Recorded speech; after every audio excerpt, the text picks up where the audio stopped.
nervous about it. Federal House is one, federal funding. But That big grant, the big one was not from feds. The 400 and whatever, that one wasn't federal. Okay, okay. so we don't know what the impact on the state budget will be. We're trying to prepare for every different Aren't we scenario. all? Aren't we all? Good to see you.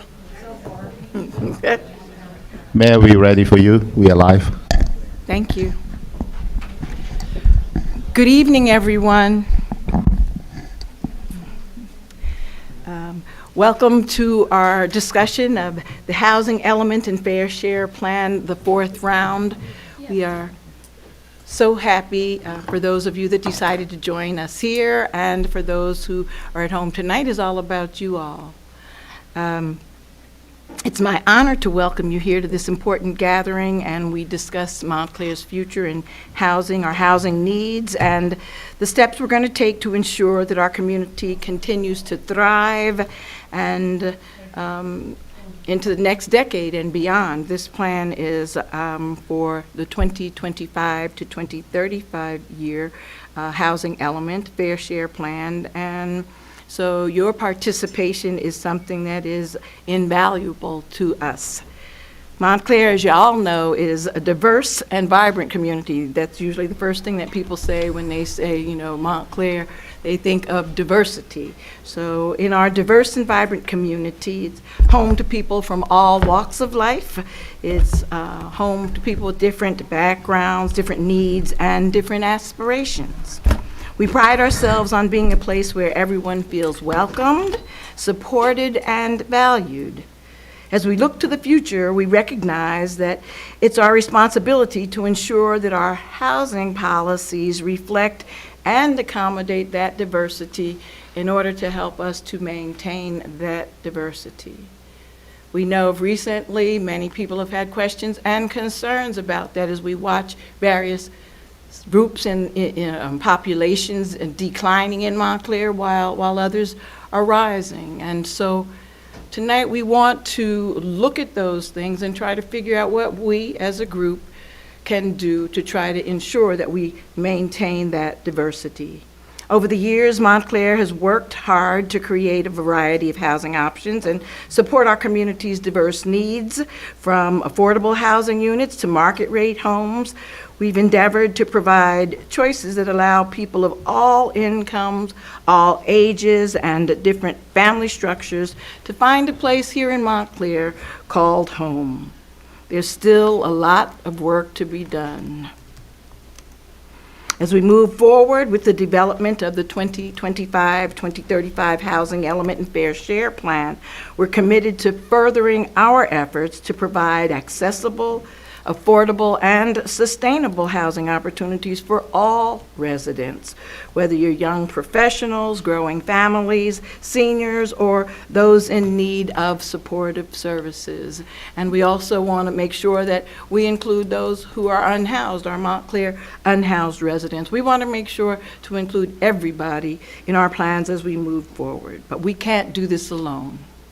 The process isn't about the people, the elected officials, the government, our planners, and the officials in the township making decisions, and definitely not making them behind closed doors. It's about you, everybody in this room, all of our residents, neighbors, and community members coming to help shape the policies that reflect your needs, reflect our needs and our priorities. Your input will help us identify the housing solutions that are right for Montclair, ensuring that our community remains not only inclusive, but also equitable and forward-thinking. I'd like to welcome you all, and at this time, I'm going to turn the meeting over to our planner, Janice Talley. She's been doing amazing things in planning for our township for, about 15 years, Jan? Over 15 years, and I, for one, and many others are extremely grateful for what she has done to make sure that we stay on top of the housing needs of the townships and the affordability. And the presentation that we have is in part by her efforts as well as our Housing Commission. So I'd like to thank the Housing Commission, the NAACP Housing Committee, also TOOM and the Tenants Association, the Rent Control Organization, and so many of the groups that we have partnerships with that I see here. So thank you, and Janice, thank you so much for hosting this meeting. Thank you, Mayor, and good evening. I'm glad to see so many people here. This is a challenging time for the township because there's been a lot of changes over the past several years in terms of housing in Montclair. So the purpose of tonight's meeting is to have a dialogue with you, the public, and there's representatives from various organizations as well as council members to talk about housing and housing issues in Montclair. I'm going to start with a presentation that's going to set the table for this discussion. It will provide some background information on the legal requirements and legal obligations that the township has. It'll provide some data. It'll provide some analysis and some preliminary suggestions. I think what we want to gain tonight is responses from you, your thoughts and input on how to address our housing needs here in Montclair. And so to start, let's go through the history. If I can figure out how to use this. There we go. So just a very brief overview. Some of you have been to our previous presentations. We have summarized the history of affordable housing in New Jersey. New Jersey does have the honor of being one of the states with a very structured approach to providing affordable housing, starting back in the 1970s. 1975 with the Supreme Court decision in South Burlington County, NAACP versus Mount Laurel. That was the first exclusion lawsuit involving exclusionary zoning, and it resulted in the adoption of the Fair Housing Act in New Jersey, and subsequent regulations to create structures and procedures for municipalities to address individually their affordable housing obligations. Collectively, it's called Round 1, Round 2, Round 3, Round 4, going back, starting in the late 1970s. So each round, there were slightly different changes to the regulations. But the way the state of New Jersey approached it is they assigned municipalities a number, an obligation, affordable housing obligation. And then municipalities were required to draft plans and policies and ordinances and programs to help address that need. And it's been fairly successful, if very, very controversial and very litigious. As you may know right now, at least with the third round, it was the courts that were deciding and approving housing plans. So by the time the third round came around, and that was between 2005 and 2025, the third round is ending this year, those are really determined through a new court process. There's a new process that was recently adopted called the fourth round obligation. And so we're here tonight to talk about how Montclair is going to address its fourth round obligation. Montclair has addressed all the prior rounds, adopted housing plans starting in, I believe, in the 80s with the first round. So we are going to be continuing that process. So before we go any further, I want to explain what is affordable housing. And simply stated, it is providing housing, either rental housing or sales housing, that is affordable to certain household incomes of the population. Its definition is, it's broken down into three categories in terms of New Jersey. We have to provide affordable housing for very low income households, and those are households that make less than 30% of the area median income for the area. We have to provide housing for low income households. Those are households that make between 30 and 50% of area median income. And then the third category is moderate income, and that's 50 to 80% of area median income. What does that mean? That's the wrong way. This is how those numbers are actually applied to this area. What I tried to do is take those numbers, that very low income, and moderate income, and translate it into what those household incomes would be based on household sizes. So as you can see in the chart here, based on how many people in your household, people who are eligible for affordable housing as defined in New Jersey are households that make between $27,000 and $27,000 a year for a one-person household, all the way up to $120,000 a year. That's for a moderate income household with 6 people. So there's a whole chart in terms of the income categories that meet this requirement. Who comprises this population? It's a wide variety of households. It can be senior citizens who qualify, who fall within these household, these income categories. Could be young couples, young professionals, young people, young families, old families. It's anybody. It is completely income driven, and it's been designed so it captures certain households who basically make these wages collectively. It's not just one person in the household, it's the income for the entire household that is used to calculate these numbers. One of the other things that we have to consider as we prepare our housing element and fair share plan, and I don't know if I mentioned it to you yet, we are under the gun, as are all municipalities in the state of New Jersey, to have an adopted housing element and fair share plan prepared, adopted by the planning board, endorsed by the council, and submitted to the state by June 30th of this year. So we've had a lot of conversations coming up to tonight with members of the planning board, with members of the council, with the various different organizations in the township, the housing commission, the persons with disability, the representatives of supportive housing, working with the Unhoused Coalition. Those are just to name a few, working with houses of worship. We've had a lot of conversations about what the housing need is and how to address it. But before we get into that discussion, we do have to take a look at what's happening in Montclair to address our housing need, what's happening in terms of our population. So number one is our racial composition is changing. The Black and African American population, which Montclair has always had a very strong segment of that population, has decreased by over 900 people between 2010 and 2020.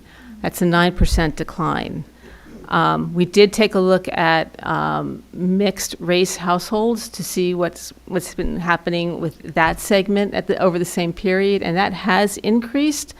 But overall, the Black population has been declining, and that's been recognized as been happening over a series of years. And in fact, when we submitted our third round housing plan and the spending plan and all the assorted documents to the court in 2018, we got approval for a local preference, which means that Montclair residents and Montclair employees are prioritized when it comes to getting affordable housing in Montclair. And that's because it's been recognized that our populations are declining, and we want to create opportunities to keep our lower income and our racially diverse households in Montclair by giving them priority in terms of affordable housing opportunities. At the same time, the Hispanic Latino population has experienced a significant growth between 2010 and 2020. That's increased from 6% of our composition to 9.5%. and with the addition of 1,600 persons. And finally, the Asian population has also exhibited significant growth over that same period of time. In addition, our population is aging. We did take a look at the age cohorts between 2013 and 2023, the latest 10-year period, and the percent of population between the ages of 60 and 84 have experienced significant growth, adding 2,000 people to that age cohort. Again, that's the baby boomer generation. Not surprising. We've also seen an increase in what I've classified as the older school-aged population between the ages of 10 and 19. We've added over 1,000 persons in that age category between 2013 and 2023. Just to summarize some of the household characteristics that have been changed over the past 10 and 15 years. We've seen significant growth in household income. The median household income in 2000 was $74,000. By 2023, it had increased to $166,000. The percentage of individuals living below the poverty line, that's increased from 5.6% in 2000 to 6.6% in 2020. Not a significant increase, but it is growing, and sadly, it's not declining. Household sizes are increasing. It was 2.53 persons per household in 2000 to over 3 persons per household in 2023. We've also seen an increase in the disabled population. Not a large number, but it has increased. We've added between 200 and 300 individuals classified as disabled over that 20-year period. And as you may have heard through discussions in the past, our unsheltered population is increasing. And based on the most recent surveys that we've had of the unsheltered population, those numbers range between 40 and 60 persons in Montclair.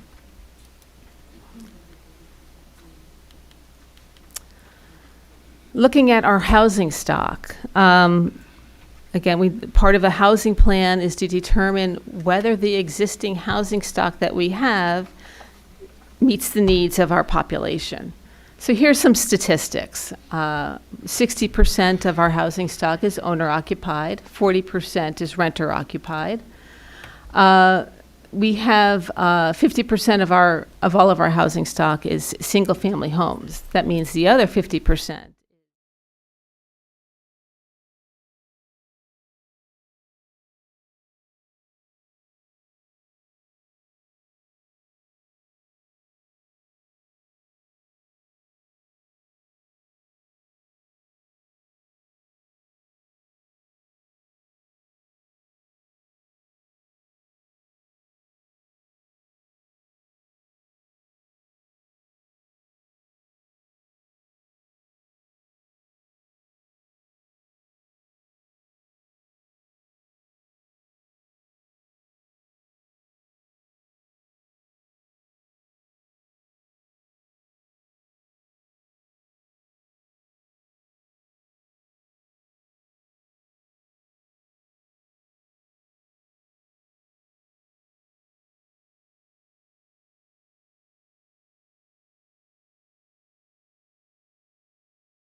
this year to find out what the average value of a single-family home in Montclair was. And according to the tax assessors, the equalized assessed average value is over $1 million.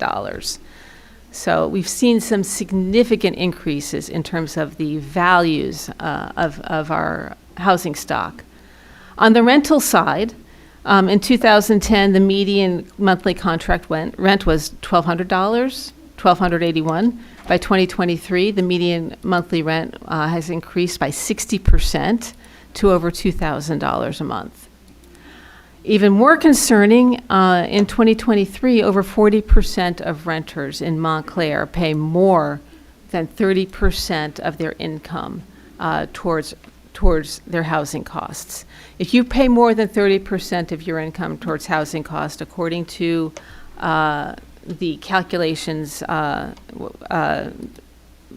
the state of New Jersey, it's considered cost burdened, and that's similar with federal requirements as well. So there's been a significant increase in cost burdened rental households. So it might be a little hard to see how from this chart, but what I showed here is how our the low, moderate, and very low, low, and moderate income households, which meet the income requirements for affordable housing, how that relates to what our median contract rent is. If the median contract rent is $2,000.45 a month, who can afford that? What households are paying more than 30% of their income on housing costs? See, I hit the wrong button. All right, let me go back to where we were and see if I can, maybe it's this button? Oh. Okay. You see these red boxes here? These are the households that are paying more than 30% of their income on housing costs, because that $2,045 per month is more than 30% of their income. So you can see a one-person moderate income household making, I think it's $1,734. That what they can afford in terms of rent is $1,734. Clearly, that's less than the $2,045, which is the median contract rent. So here you can see a one-person moderate income and a two-person moderate income household. They meet the definition of cost burdened. They're not making enough money to pay what that contract rent is. Same thing with low income and very low income in every single household size category. Their incomes are not enough to pay that $2,045 a month, the average contract rent, without it being a cost burden. So that's an indicator that the rents in Montclair are really, for the most part, not affordable to these households. So Montclair has, as I said earlier, has had a long history of providing affordable housing. Currently, we provide 775 units of affordable housing with some sort of deed restriction. This map, and I know I apologize, it's really hard to read the map, but you can get an idea of where our affordable units are located. But here, what this chart summarizes is how our affordable units were created and what programs were used. For instance, redevelopment, which I think you're all familiar with, has led to the creation of 156 units of affordable housing. Clearly, it's been a successful driver in creating a number those units. Inclusionary development, Montclair adopted an inclusionary zoning ordinance. I believe that it was in 2005, amended in 2009 when we increased the affordable housing set aside.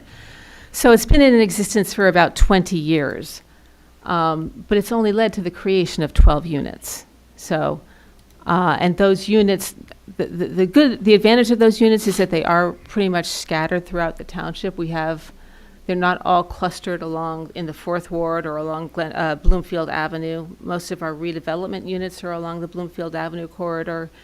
The inclusionary development projects, which apply to any project with a density of 8 units per acre or greater that results in a net increase of 5 units, they have to provide 20% of their units have to be affordable. Quite often that ends up being 1 unit if it's a small project. So we have a lot of inclusionary development projects with 1 unit. Yes? Oh. Yeah, that's a good idea. You okay?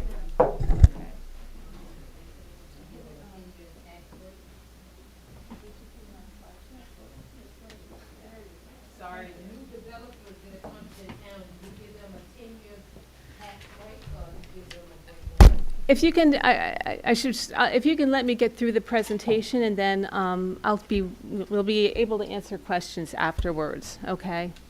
So, yes, now it's much easier to read. The IZO led to creation of 12 units. We had an 100% affordable housing program where we provided funds to developers to provide essentially, it's all affordable housing. There were 9 units that were created under that program. The Market to Affordable program, that was mostly through partnerships with HomeCore, led to 40 units being created. Prior cycle credits, those 181 units were projects that were completed prior to 1980. They include the 2 Matthew Carter projects, the housing projects, and Union Gardens as well. We have 4 senior housing buildings that led to 294 units. What I'm calling alternative living arrangements, those are various types of supportive housing projects. We have the Mental Health Association, ARC of Essex County, and Covenant House as well. All of those supportive housing projects total up to 40 units that are scattered throughout the township.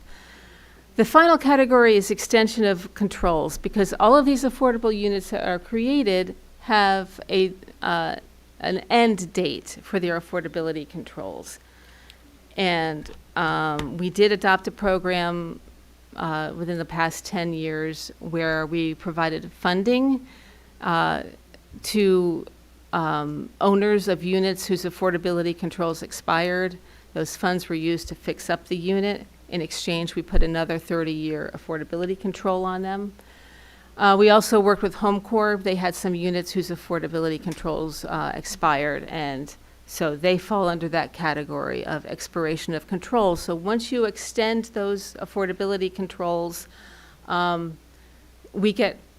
count as affordable housing. In addition to extending those controls on properties in the Muse and some of the HomeCore properties, we were also able to extend affordability controls on 6 of the units in the Montclarian, because those affordability controls expired in 2019. And when the Montclarian 2 building was built on Bloomfield Avenue, this affordable housing set aside in that redevelopment plan was 20%.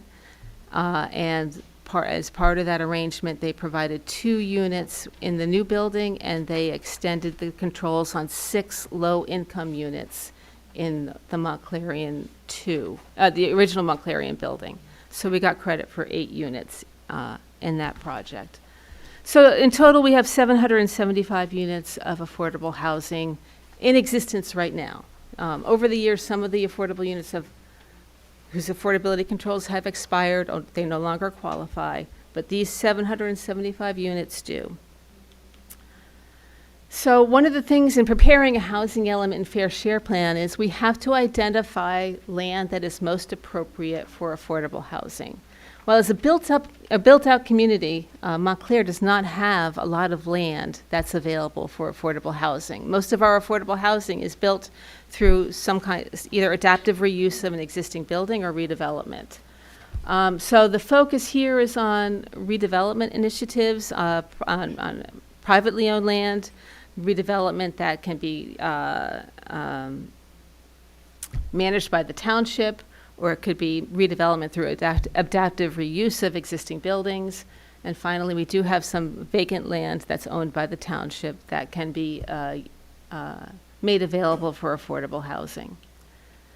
So let me start with what I'm calling as redevelopment and adaptive reuse. Number 1, we have the Lackawanna Plaza redevelopment plan, which the redevelopment plan does call for 60 units of affordable housing and 30 workforce units.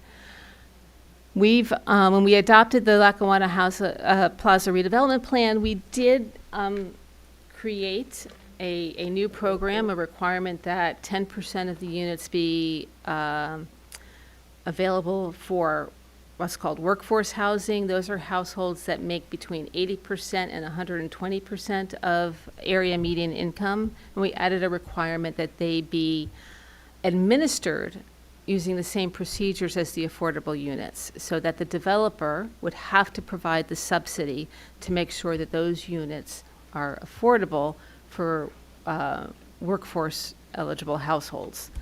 So that's one project that we anticipate providing affordable housing in the future. We have other redevelopment projects that may be available if the council decides that they want to proceed.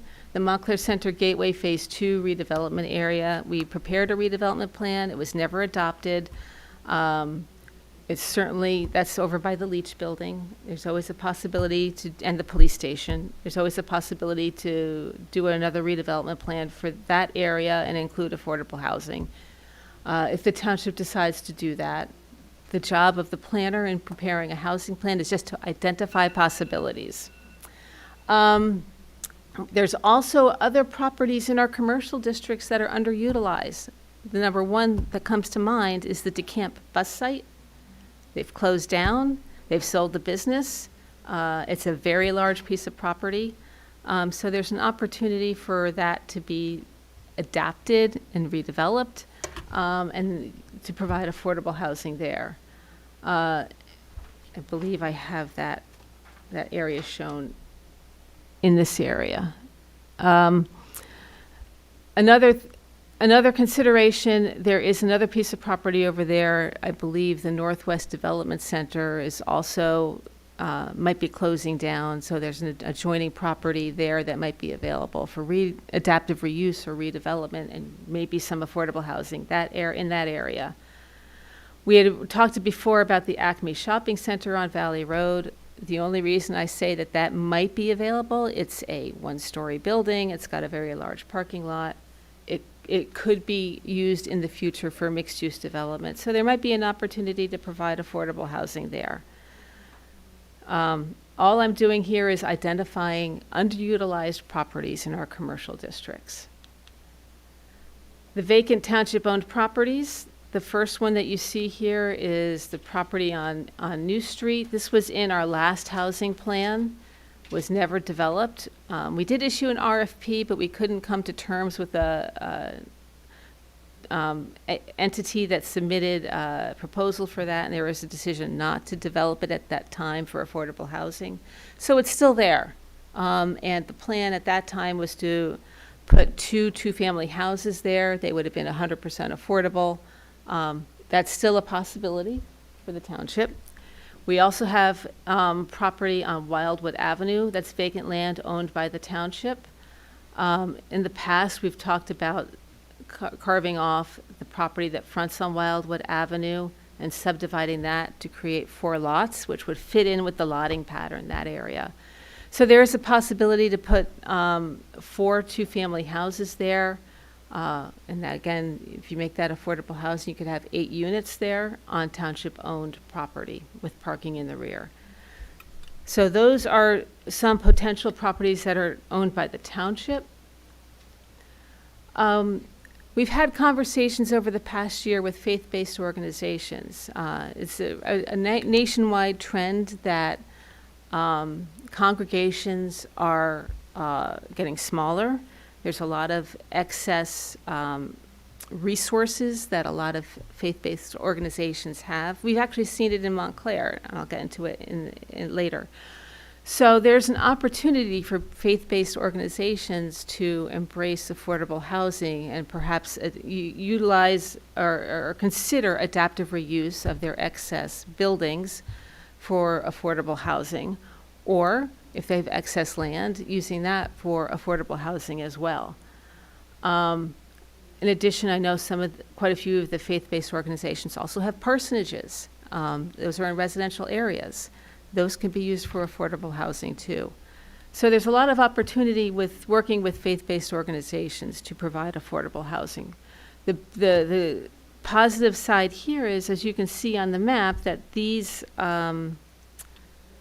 These are pretty much scattered, these locations are scattered throughout the township. And I know that there's been a concern in the past that the affordable housing is focused in the Fourth Ward.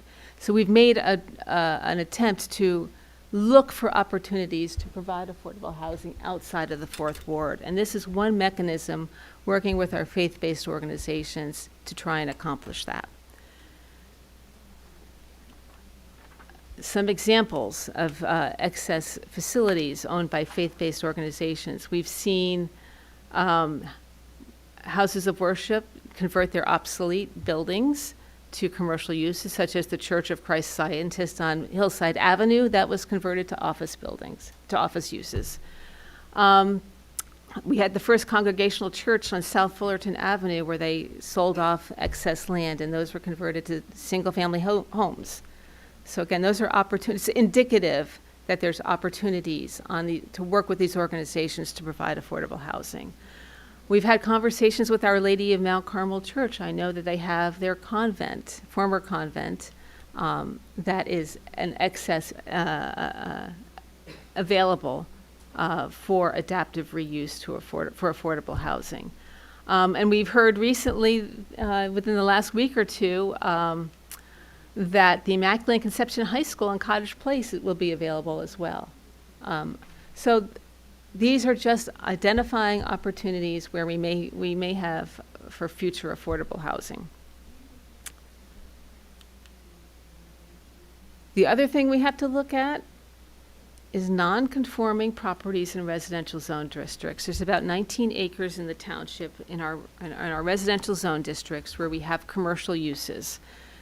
If those commercial uses become obsolete, those are opportunities to integrate affordable housing or in different styles, whatever is compatible with that particular location on those lots. I'm not saying that we want them to close down, but we do need to recognize that if they do close down, if they are sold and they were considering alternative uses, that this is an opportunity.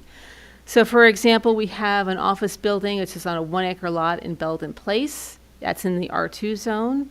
That's an opportunity to convert it to some type of affordable housing, perhaps with an overlay zone. Applegate Farm.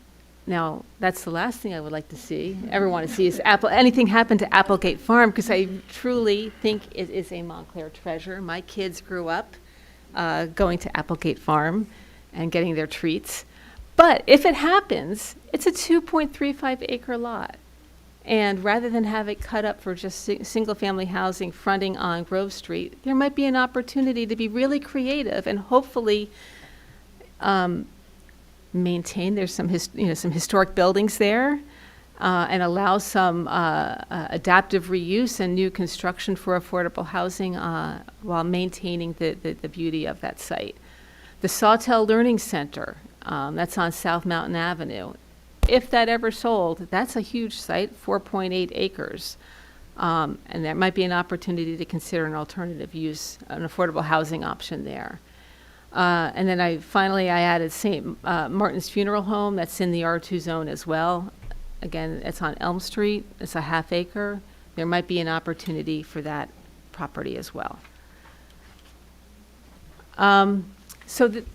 This is, again, I'm going through these different discussions because we're required to, in the housing plan that we submit to the state, this is a requirement that we evaluate these items.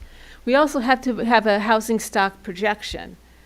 So in determining the housing stock projection for Montclair, I looked at what's happened over the past 10 years. We added 92 1- and 2-family dwelling units and 685 multifamily dwelling units over the past 10 years. An average of 71 new units a year.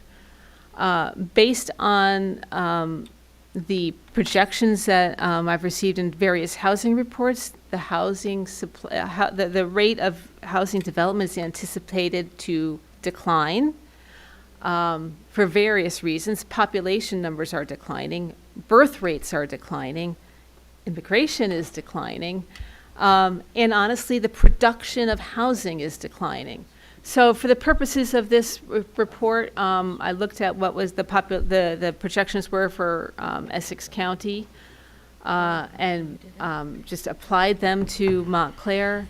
So rather than getting 71 new dwelling units a year, over the next 10 years, we anticipate a reduction to 60 new units per year, total addition of 600 new housing units, and that includes the 300 the 300 units in Lackawanna Plaza. So we do not see a lot of once Lackawanna Plaza is done, we don't see a lot of large-scale development. It's mostly going to be smaller, and it's going to be more scattered throughout the township. So what does this mean? Our third round plan addressed an affordable housing obligation set by the state of 162 units. It's called prospective need. Prospective need is your new construction obligation.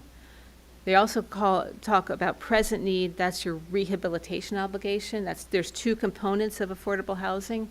So when we did our third round plan, our prospective need was 162 units. And the plan called for 150 affordable units being built, and we got 40 bonus credits for total of 190 units to meet that 162 unit obligation. 6 of the units weren't built. In the end, we gained 184 units to address the 162 unit obligation per that plan. We built a lot more than that. So right now we have 153 excess credits to apply to our fourth round. So that's a good thing in terms of strictly numbers. Housing is more than just numbers, but we do have an excess of 153 units of affordable housing. The other issue is we're an urban aid municipality, and the state has determined that urban aid municipalities have a 0 prospective need for the fourth round obligation. So, what is our housing need? Is it 0? They also identified a rehabilitation obligation of 132 units. I'll get into that, but really, what is our housing need? And what I'm proposing in our housing plan is our housing need is different from our official affordable housing obligation. The Housing Commission worked with the Rutgers students from the Rutgers Blaustein School to do a housing assessment. They did this last year and presented the housing assessment and calculated our housing need at 1,259 units. And that is based on the number of renters who do not have affordable rental units available to them. We also looked at what the numbers were provided in HUD's Comprehensive Housing Affordability Strategy. That's CHAS. This is a HUD calculation. Theirs was 1,280. So that gives you a perspective.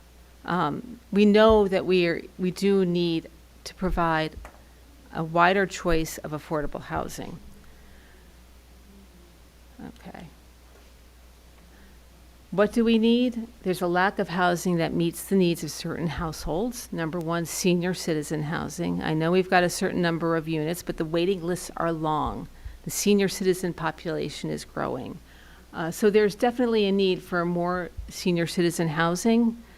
That includes affordable senior citizen housing, assisted living facilities, smaller units for an aging population, multi-generational housing. You can get that through ADUs, and accessory dwelling units. So that's one characteristic. There's also a need for more supportive housing. We mentioned earlier the increase in the unhoused population, the increase in the population of persons with various disabilities.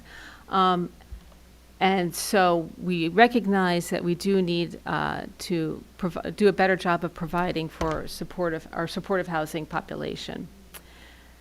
And the third component, which is a little bit different from here, is I'm calling it modest income housing. But those are starter homes. Maybe we can call that workforce housing, but starter homes, somebody wants to come into Montclair, a young couple, a young person. You can't afford $1 million house. I know when I moved to Montclair in 1994, you could buy a starter home. It was available. You could buy a house for $200,000. And I remember when we bought our house, our $200,000 starter home in Montclair, my father said to me, "Janice, how can you afford to live in Montclair?"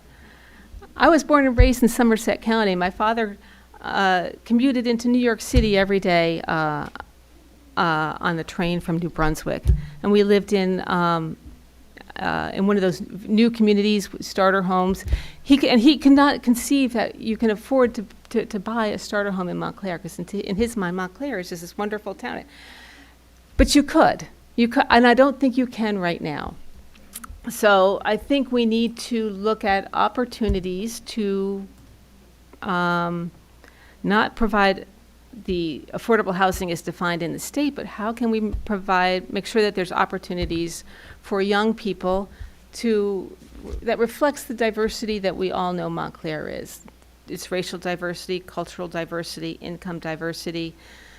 And in order to do that, you have to make sure that living in Montclair is affordable to all those populations. It's not a one-size-fits-all housing policy. So again, we're trying to look at opportunities to provide some more starter home type houses. That's the wrong way. So the final piece of the housing element and fair share plan is the fair share plan. We have a present need of 132 units that we are legally required to address, and that can be addressed through a rehabilitation program, a home rehabilitation program. We had one that we started in 2020. It can be revamped and should be made part of our housing plan going forward so that we can improve those units. I did not go into a long discussion of deficient housing.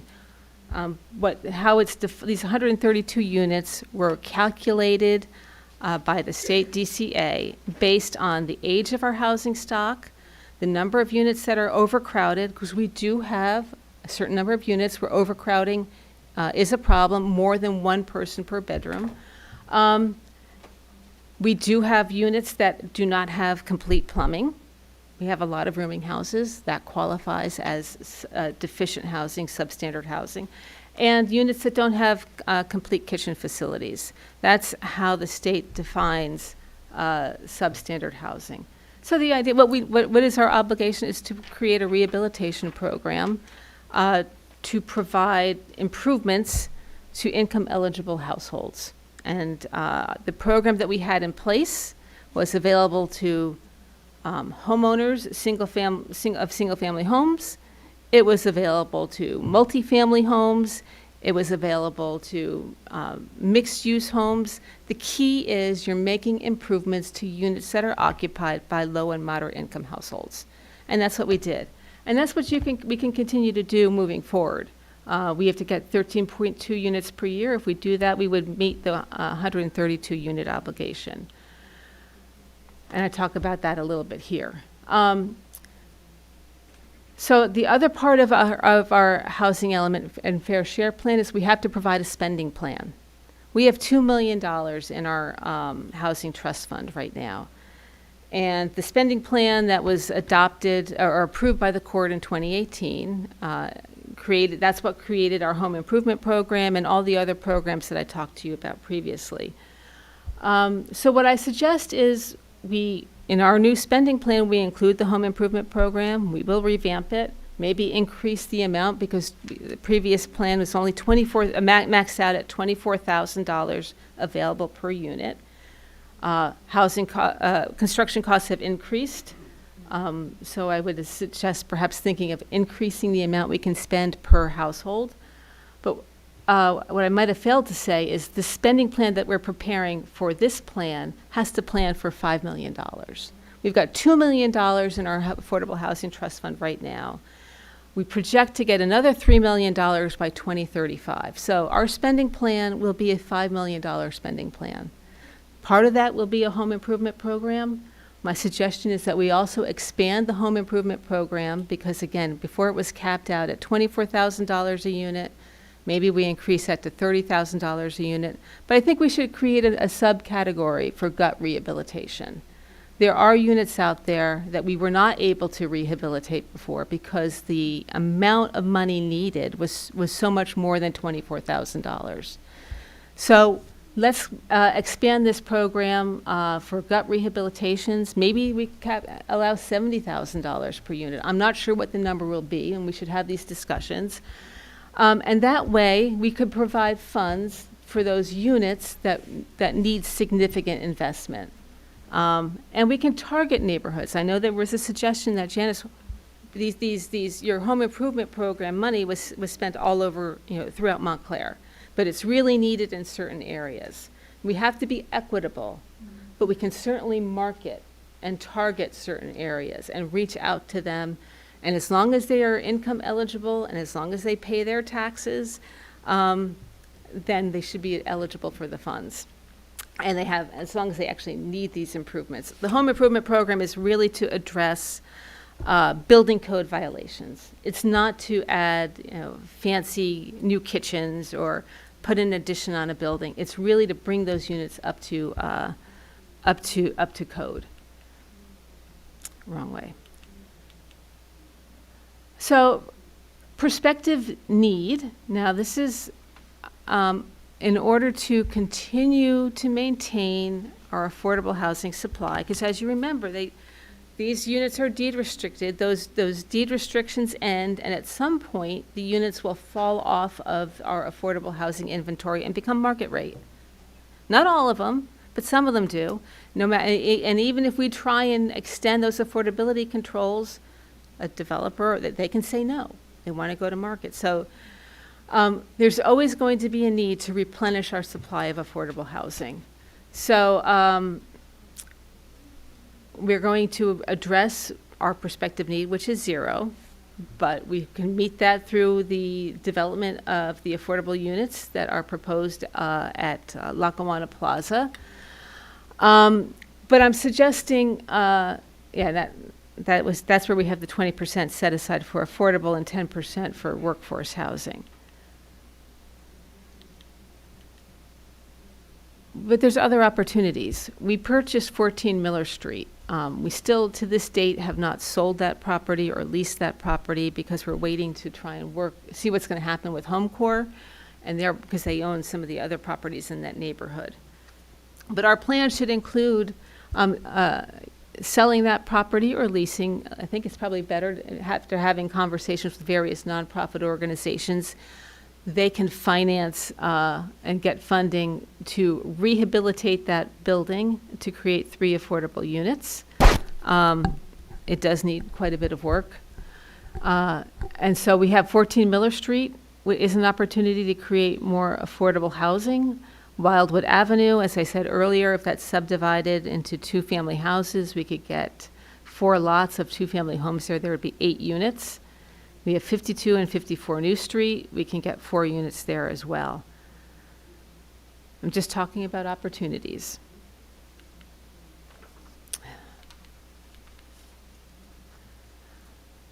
Our IZO, which only generated 12 units, but again, it's important that those are scattered all over Montclair. And in fact, that 12-unit number doesn't include the latest affordable housing unit, which was approved in Upper Montclair in the business district on Valley Road. So it's actually going to be 13. I have to amend my chart. Anyway, so I think we should continue to implement our IZO. However, I think we should change our IZO. First of all, I think that we should increase the set aside. Right now, the mandatory set aside is 20%. Increase that to 25% for any application that involves a use variance. A use variance is an application for a use variance. You're asking permission from the Board of Adjustment to allow a use that's not permitted. And a developer or a property owner said, well, I'm going to provide affordable housing. That's how I'm balancing it. That's the public benefit for granting this use variance. Well, you know what? That 20% set aside applies to everybody across the board. If in exchange for being granted a use variance, you increase that affordable housing set aside to 25%, well, then, they're providing more than what everybody else is providing. And I think on balance, that makes sense, that's justifiable.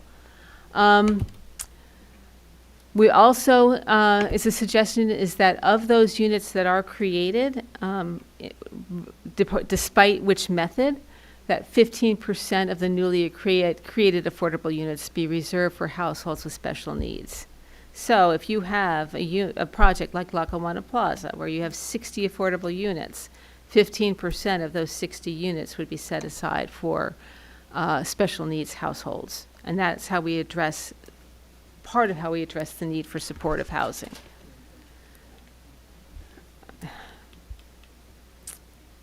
Other zoning changes, going back to houses of worship and faith-based organizations.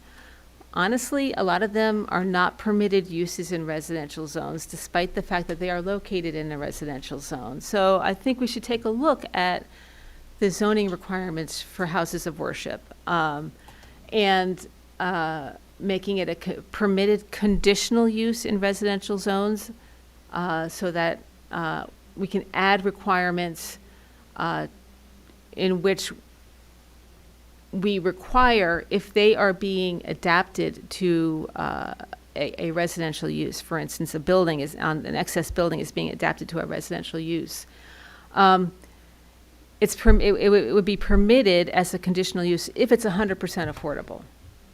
Okay, so that way you have an opportunity to provide 100% affordable housing. You could get, a senior housing project there, 100% affordable. You have built that into the zoning, and if you can add to that zoning certain standards, and that's using through a conditional use requirement, you can add requirements in terms of design and scale and neighborhood integration, so that it can be done seamlessly and blend in with the neighborhood. So the other idea is in terms of evaluating and reconfiguring the zoning for houses of worship, permitting development of unused land for 100% affordable multifamily housing with strict design controls. For instance, if it looks like a single-family house, but you allow 4 units, that way you'd get affordable housing on property that was owned by that house of worship.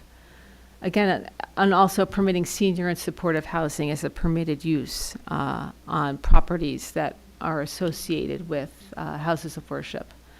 The other item to think about is supportive housing, senior housing, and assisted living housing should be a permitted conditional use in all residential zones. I don't know how we would design that, but if somebody has a single-family house and they want to make it a co-sharing house with other seniors, we don't prohibit that right now, but I think that would make sense. And finally, I think we need to continue to monitor our regulations for accessory dwelling units, to make it easier to construct the ADUs. One thing to think about is perhaps exempting garages from the total demolition ordinance, because that has been a problem with moving ahead with the ADUs. And funding. As I mentioned earlier, our spending plan has to plan for our $5 million that we anticipate having in the Affordable Housing Trust Fund. So we have right now a Market to Affordable program, and that was what was used to work, to partner with HomeCore over the years. And we worked with them to purchase and renovate 16 units at an average cost of $25,000 per unit, and to construct 6 new units at a cost of $37,500 per unit over the past 20 years. We were not their sole source of funding. Generally, these projects take multiple funding sources, and we're just one of many other sources. So we've used that Market to Affordable program to provide our contribution to the creation of those units. I think we should continue to fund the Market to Affordable program, to work with other nonprofit housing developers.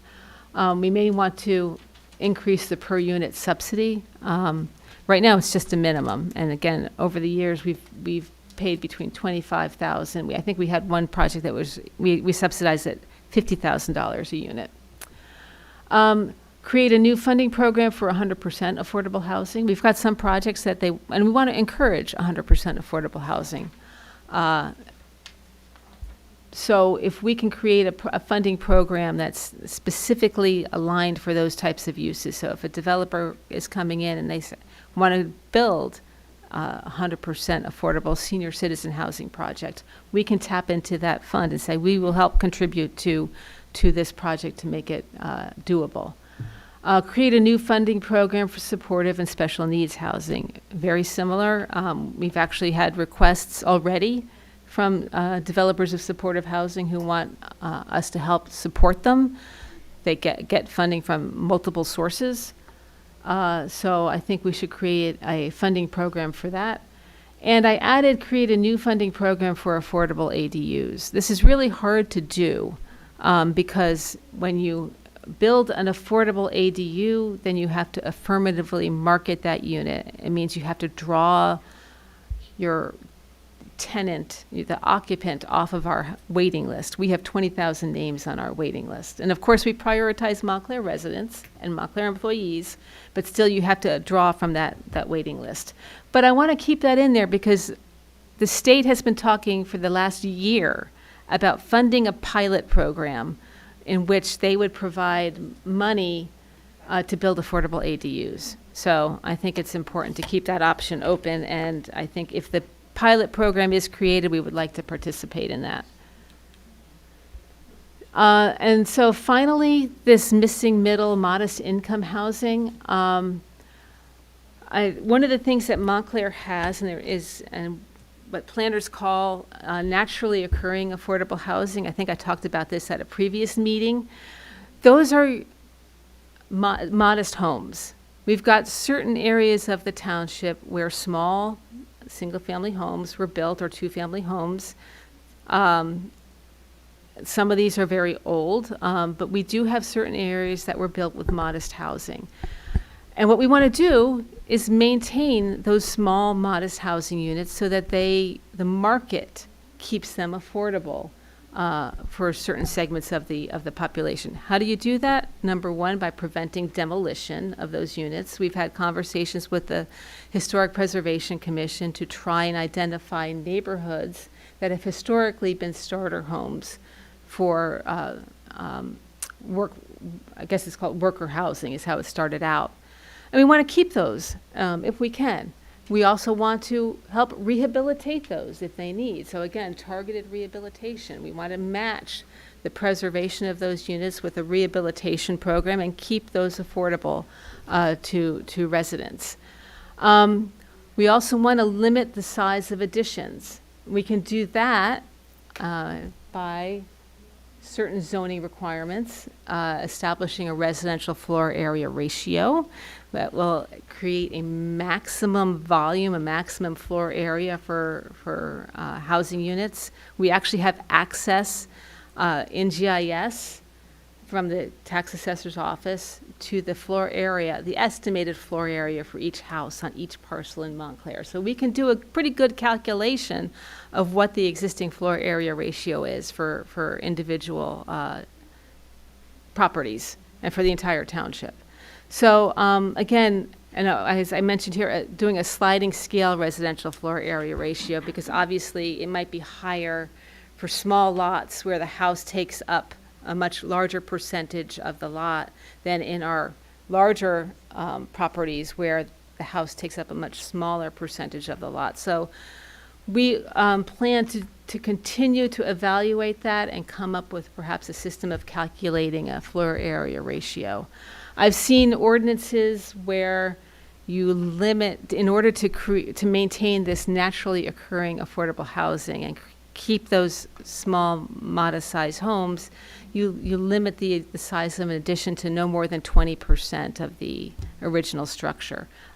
That's something we can also take a look at. But I think if we could come up with a pretty good floor area ratio, that might accomplish the same thing. So this is not creating affordable housing through deed restrictions. This is really just preserving the existing affordable housing, what we do have that's left, as much as we can. And it's really not affordable, it's, I guess, modest income housing. Maybe this is starter homes, is what I'm trying to address. And finally, we want to take a good look at the R2 zone. I did an analysis of the R2 residential zone districts, and as you can see in this map in the background, there's a lot of variety in terms of the structures in our R2 zone. The yellow areas, these are two-family homes. These in the orange are three-family homes. And I believe these in the red are larger. So I think what we want to do is take a good look at what's going on in the R2 zone to see if there are opportunities to allow more three-family homes in this area, particularly in areas that are characterized already by a lot of three-family homes. Again, this is to try and provide opportunities for missing middle housing, with no deed restrictions, not that type of affordable housing, but again, that starter home, modest income housing approach. And that's all I have for tonight. This presentation will be posted maybe tomorrow, probably Monday, on the township's website. But thank you for listening to me, and now I can answer, and we will answer whatever questions you have. Jan, Yeah. did you want to say anything at all about veterans housing at this point in time, or save that for another time? Okay, I can come. Because we had talked about possibility of inclusionary zoning set aside and some other things that I don't know if you Well, want to the- set now or not. Yeah, we were approached by the Crawford Cruz can you hear me? Just I'll get closer. We were approached by the Crawford Cruz Veterans Association, and they fall under the category of supportive housing. Okay. Okay, they're looking for money to help build their veterans units on their property on Bloomfield Avenue. So that's an example where if they build 8 units, they want us to make a contribution along with other funding sources so they can create those units. So that's just one example of who we were talking to. I talked to Covenant House the other day. They own units in Montclair, and they need to rehabilitate their units.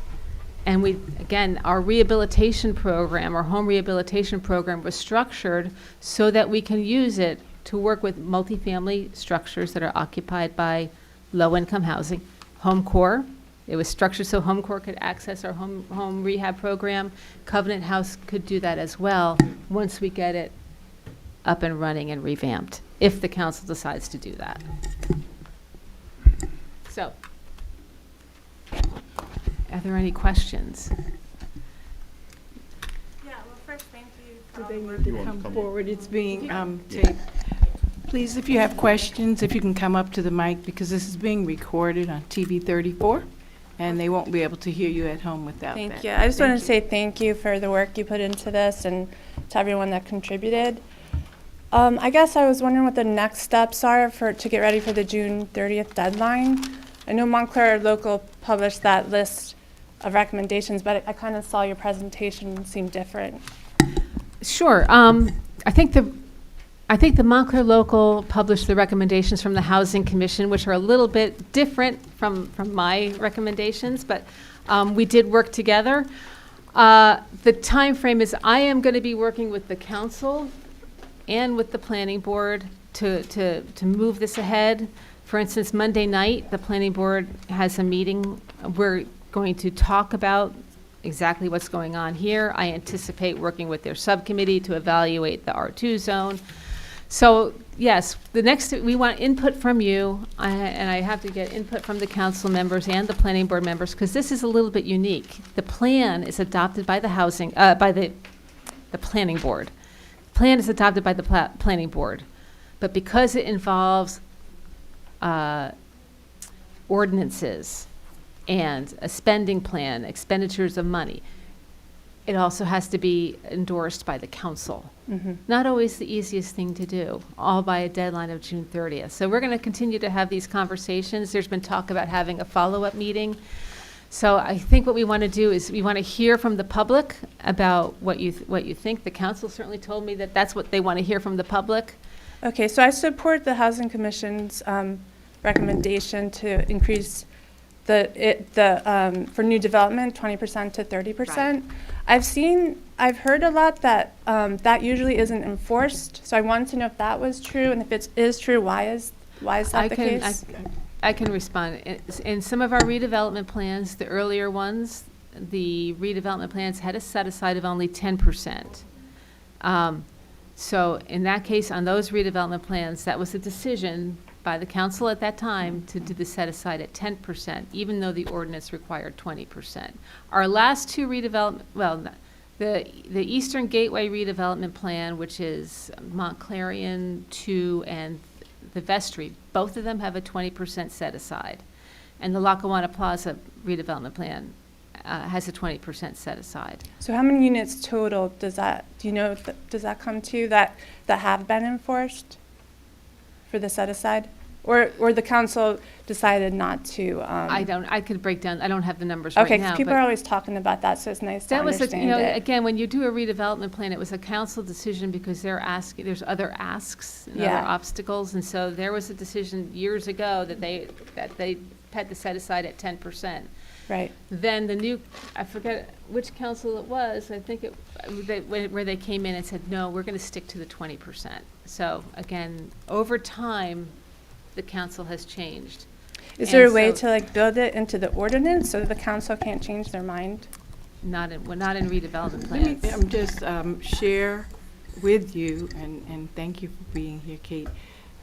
There was a time when it was a 20% set aside in the ordinance, and the sitting council at that time, for whatever reason, decided that they were not going to uphold that.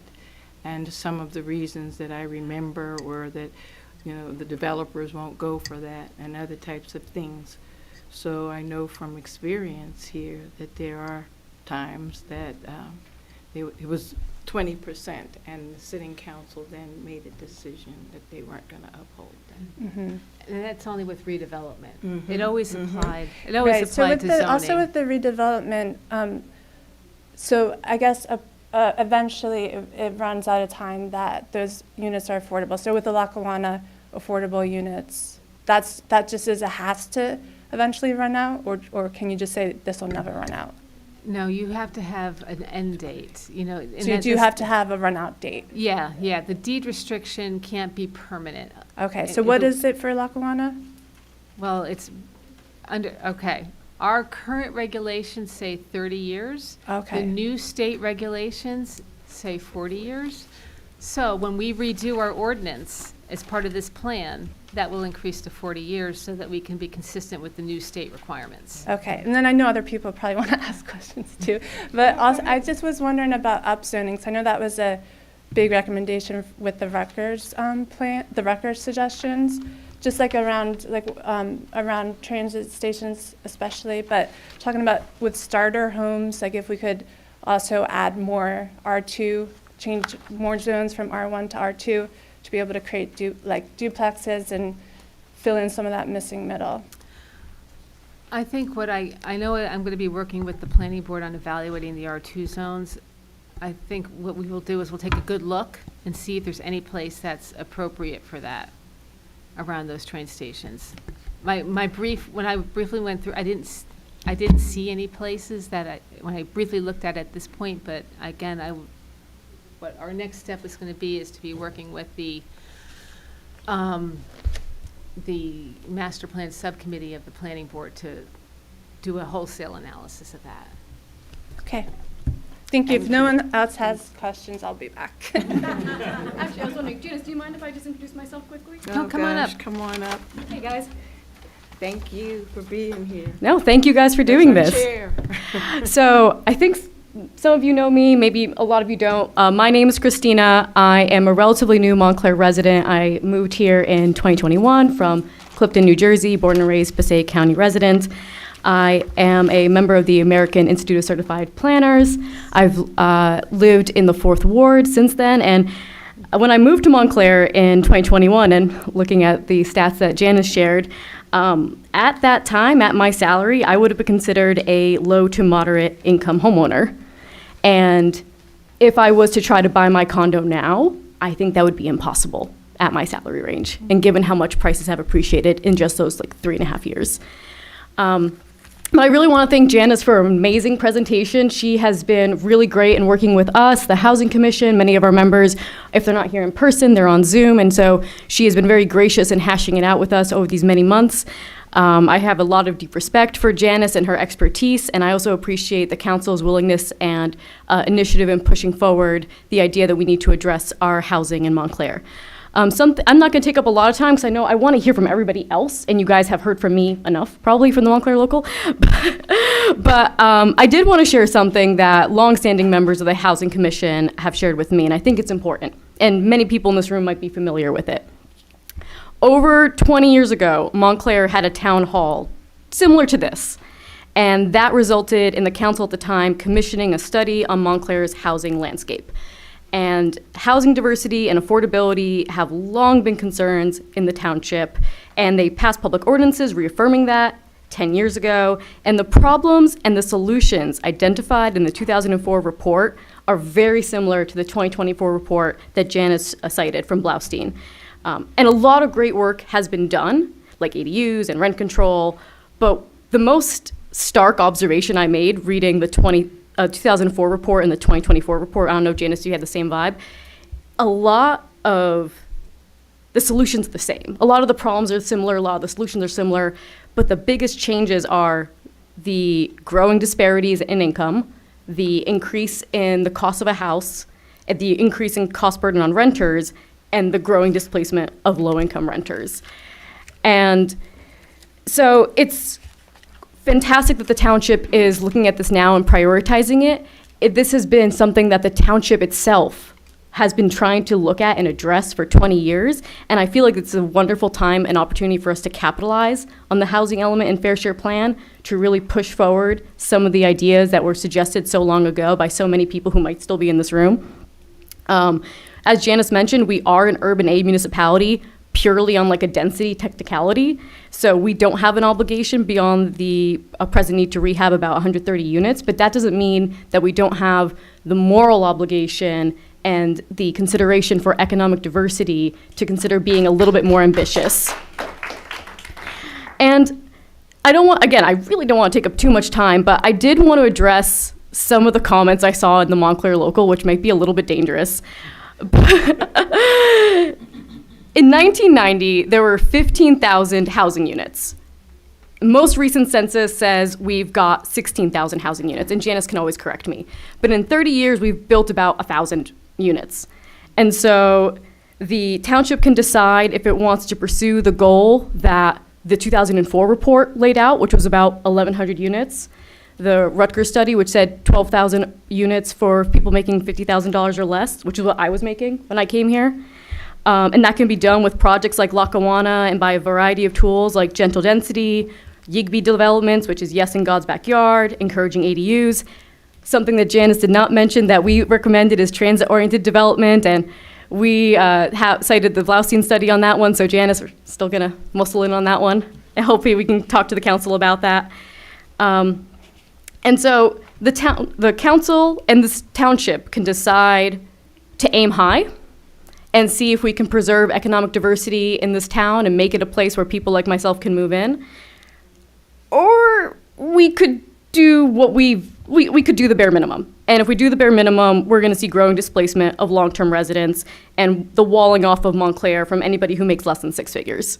And that's a choice that's being presented to us. And so I really hope that people in this township uphold the values that they say they hold dear, which is diversity, progressivism, being able to welcome neighbors from a lot of places and also retain longstanding members. And I hope they take a really thoughtful look at some of the proposals that Janice has put forth, while also considering some other ideas and not immediately shutting out transit-oriented development. But thank you so much. Thank you very much. Are there other people here that would like to come up and share? Mayor, when you have a second, we do have a comment on the Zoom, so. Okay, all right, thank you. Go Zoom. No, go ahead. You're, Hi, Bill Barron. I had a bunch of questions regarding the presentation. It was pretty interesting. When in the beginning of your slideshow, you talked about the definition of affordable housing relating to the median income. I was just trying to clarify, is that the median income statewide or the median income here in Montclair? No, it's the median income in our housing region, which is Essex, Union, and Sussex. Okay, so it's a Yeah. broad area. And when you showed the number of people whose rental income was below the median rent in the town, I didn't think that was really granular enough. The median income is here, and there's lots of people here, and there's lots of people here. I think it's important that you look at how many people actually can't afford their rent, not compared to an average rental.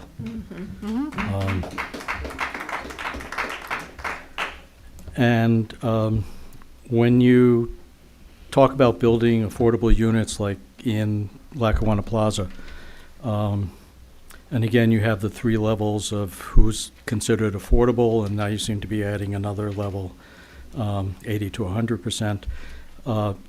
Is that affordable housing open to all those levels, or is the rental geared toward the upper level of the affordable or the lower level? How does that work? No, 13% of the units are set aside for very low income. Then it's between, and then between, it would be 37% are for low income, and then 50%, no more than 50% for moderate income. So it's stratified. So it's stratified? Yeah. Okay. And does Montclair take advantage of Section 8 vouchers to increase the availability of housing for people? I mean, and that's not counted against the affordable housing? No, that's separate, but we do have a Section 8 program, so that's not taken. And are there any restrictions on converting single-family units to multiple apartments? And does that count towards anything here? Well, yes, there are restrictions. You're not, if in a single-family zone, you can't convert it to a multifamily. So that's why we're trying to look very closely where we can permit single-family houses to be adapted to more housing units, and that's why we're taking a good look at the R2 zone. Because I noticed that there are houses like on Park Street, just across from the Watchung Station, that are multi-unit houses. Right, those are in the R2 zone, but they're more. I think they have at least 3 units. They're big lots. They're big, okay. Okay.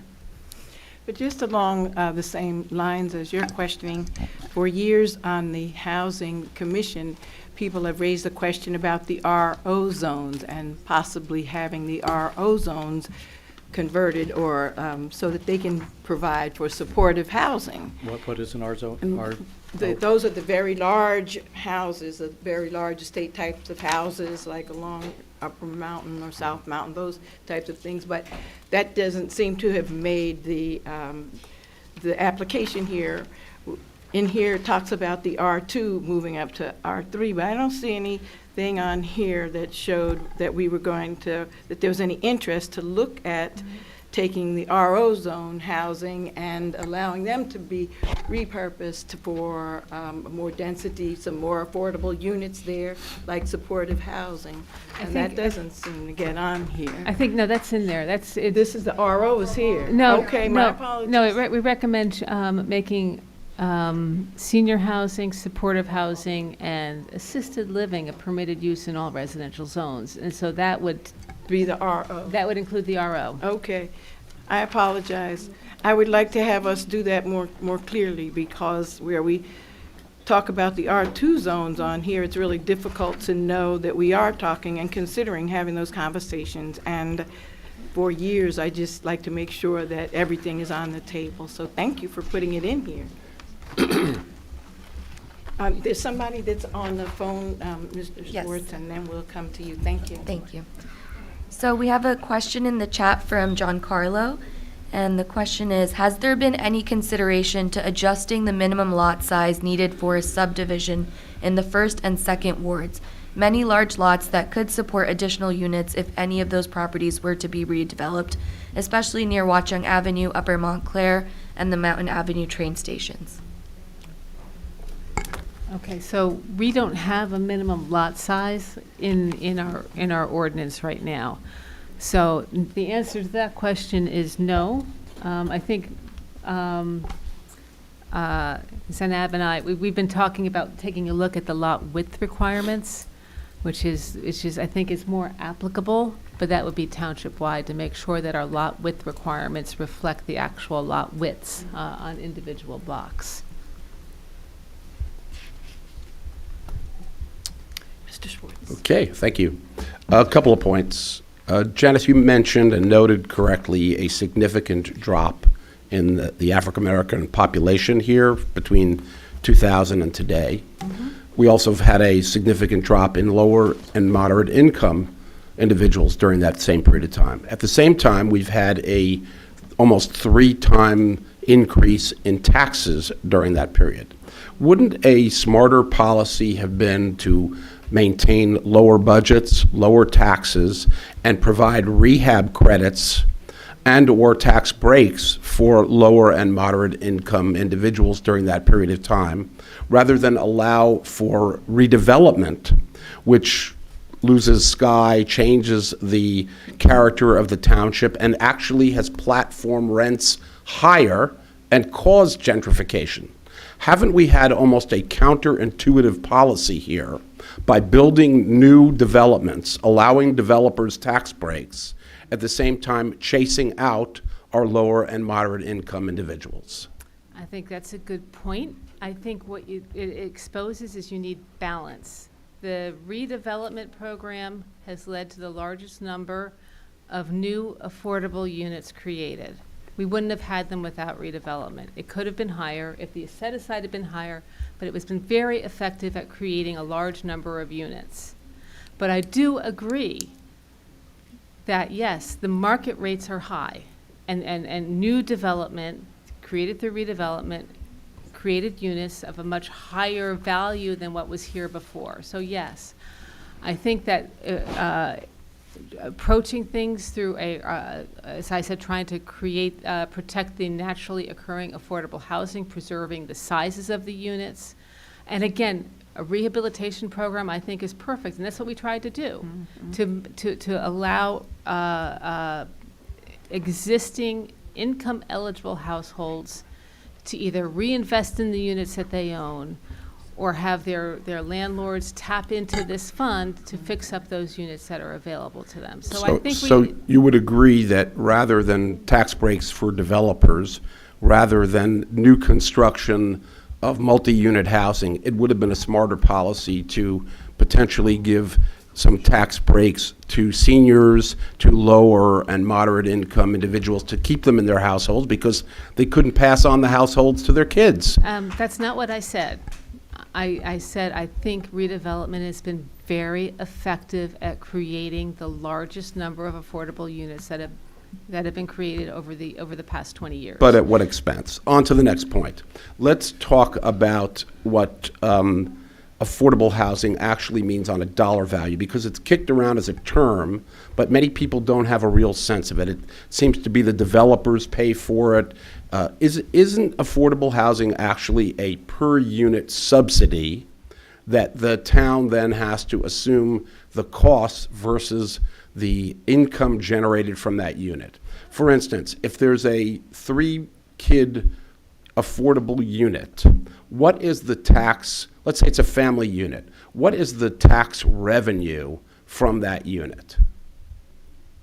The tax revenue is calculated based on the the deed restriction. I know it's less than it is for a market rate unit, but I don't know exactly how it's calculated. You once quoted me $2,500 per unit I in did a, not. in a multiple, in a building. I did not. Okay. I did not. I remember the conversation. So Well, let's. no, I did not. Okay. If a unit has 3 kids and they're all in the school system, that unit, and plus the cost of municipal expenses, isn't that unit essentially costing to run for the town in the $70,000 per year range? 3 kids, approximately $23,000 per each, about $5,000 for municipal costs. If they had 3 students going to the public school, yes, there would be a higher cost than a unit that does not. But as you can recall, when you were on the planning board, I provided you data, lots of data, straight from the Board of Education. And those units created a very small amount of public school children Understood. in actuality. I So just it want seems I to just me want that's people to understand what the unit actually costs. what they could cost. What if they could were- cost. So What they could cost if they actually did lead to three public school so children. you And in say fact, it's not 2,500, but what is the actual from a unit at Valley and Bloom? What is the revenue generated from that unit? I don't have that data. Okay, I remember you telling me 2,500. So, but it's a significant I have tax no loss. idea where that data would have come from. Fine. Also, to address why there isn't transit development, it's because we have 6 train stations here. We actually don't need transit development. We have 6 train stations. They bring you into neighborhoods. The whole plan of the town was to bring people so that they could walk, bike, and at the time, horse and buggy to their house, now car. And it maintained with economic centers all around the town. That was the small-scale charm of Montclair, why people moved here. Intensive transit development is good for a town that has 1 or 2 stations, but we simply don't need that. It changes the quality of town. It changes the feeling that people have. And unfortunately, we've had proposals to take over parks and ball fields as part of that intensive development down on Walnut Street. So that has to be opposed. Thank you. Mayor? Mayor, we have a lot of questions on the Zoom, so can you allow at least one? We're going to allow Ms. Avery, and then we'll go and we'll take all of the Thank you. calls there. Yeah, I have a couple of questions. First on ADUs. Now, I live in a house in the South End in D21, the former redlined neighborhood D21. And my property is 35 feet wide and 200 feet deep. Now, what I have done with my property is I have turned it into a backyard wildlife habitat. Now, the concerns with the increasing density of properties on my block, because 2 houses on my block have been ripped to shreds, everything has been torn out, nothing has been preserved, nothing. And enormous 3-story additions have been appended to these dwellings. Now, what happens is you're increasing impervious coverage, right? In a escalating time of climate change. So looking at ADUs, which will create more impervious coverage on a property is, without doing the stormwater management program first, I think it's a recipe for disaster. Now, secondly, to talk about the South End neighborhood of Montclair, which is historically African American and primarily the D21, D22 district. Those houses on Mission, New, Washington, Wheeler, Hartley, Miller. Those properties were built specifically for the menial workers who were brought here to serve the wealthy people of Montclair. And then, for decades, those properties served low-income households. Now, I have not completed my analysis, but I have here in front of me a list of 36 properties on Elmwood, Mission, New Street, Washington, Wheeler, and Willowdale. Just 2 on Elmwood, 2 on there's 5 on Willowdale, 2 on Wheeler, and then the rest of those 36 properties are on Mission, New, Washington. Not one of those properties today is affordable to the people who used to live there, right? Low income for the Newark, New Jersey metro area. I mean, you'd have to have an 8-person household to afford, a handful of these, okay? There are rents on these blocks going for as much as $6,000 a month. And I just think it's unconscionable that this town permitted this to happen, and it was completely preventable, because all of this development has only taken place since 2020. And I have an article here from the Montclair Times, 2010, right? So 10 years before a formerly redlined African American neighborhood was transformed from affordable to luxury. And this is an article says, high taxes, housing costs spur exit of some black residents. Quote, Montclair continues to have a housing affordability issue, which we continue to recognize and we are continuing to address, Talley said. So, whatever you're congratulating yourself for doing, it simply has not been enough. And I really feel that you have failed the residents of this town. There certainly are a lot of areas when perhaps we have not done as much as we would have liked to done also, and I agree with the concerns that you have. I have the same concerns that you have.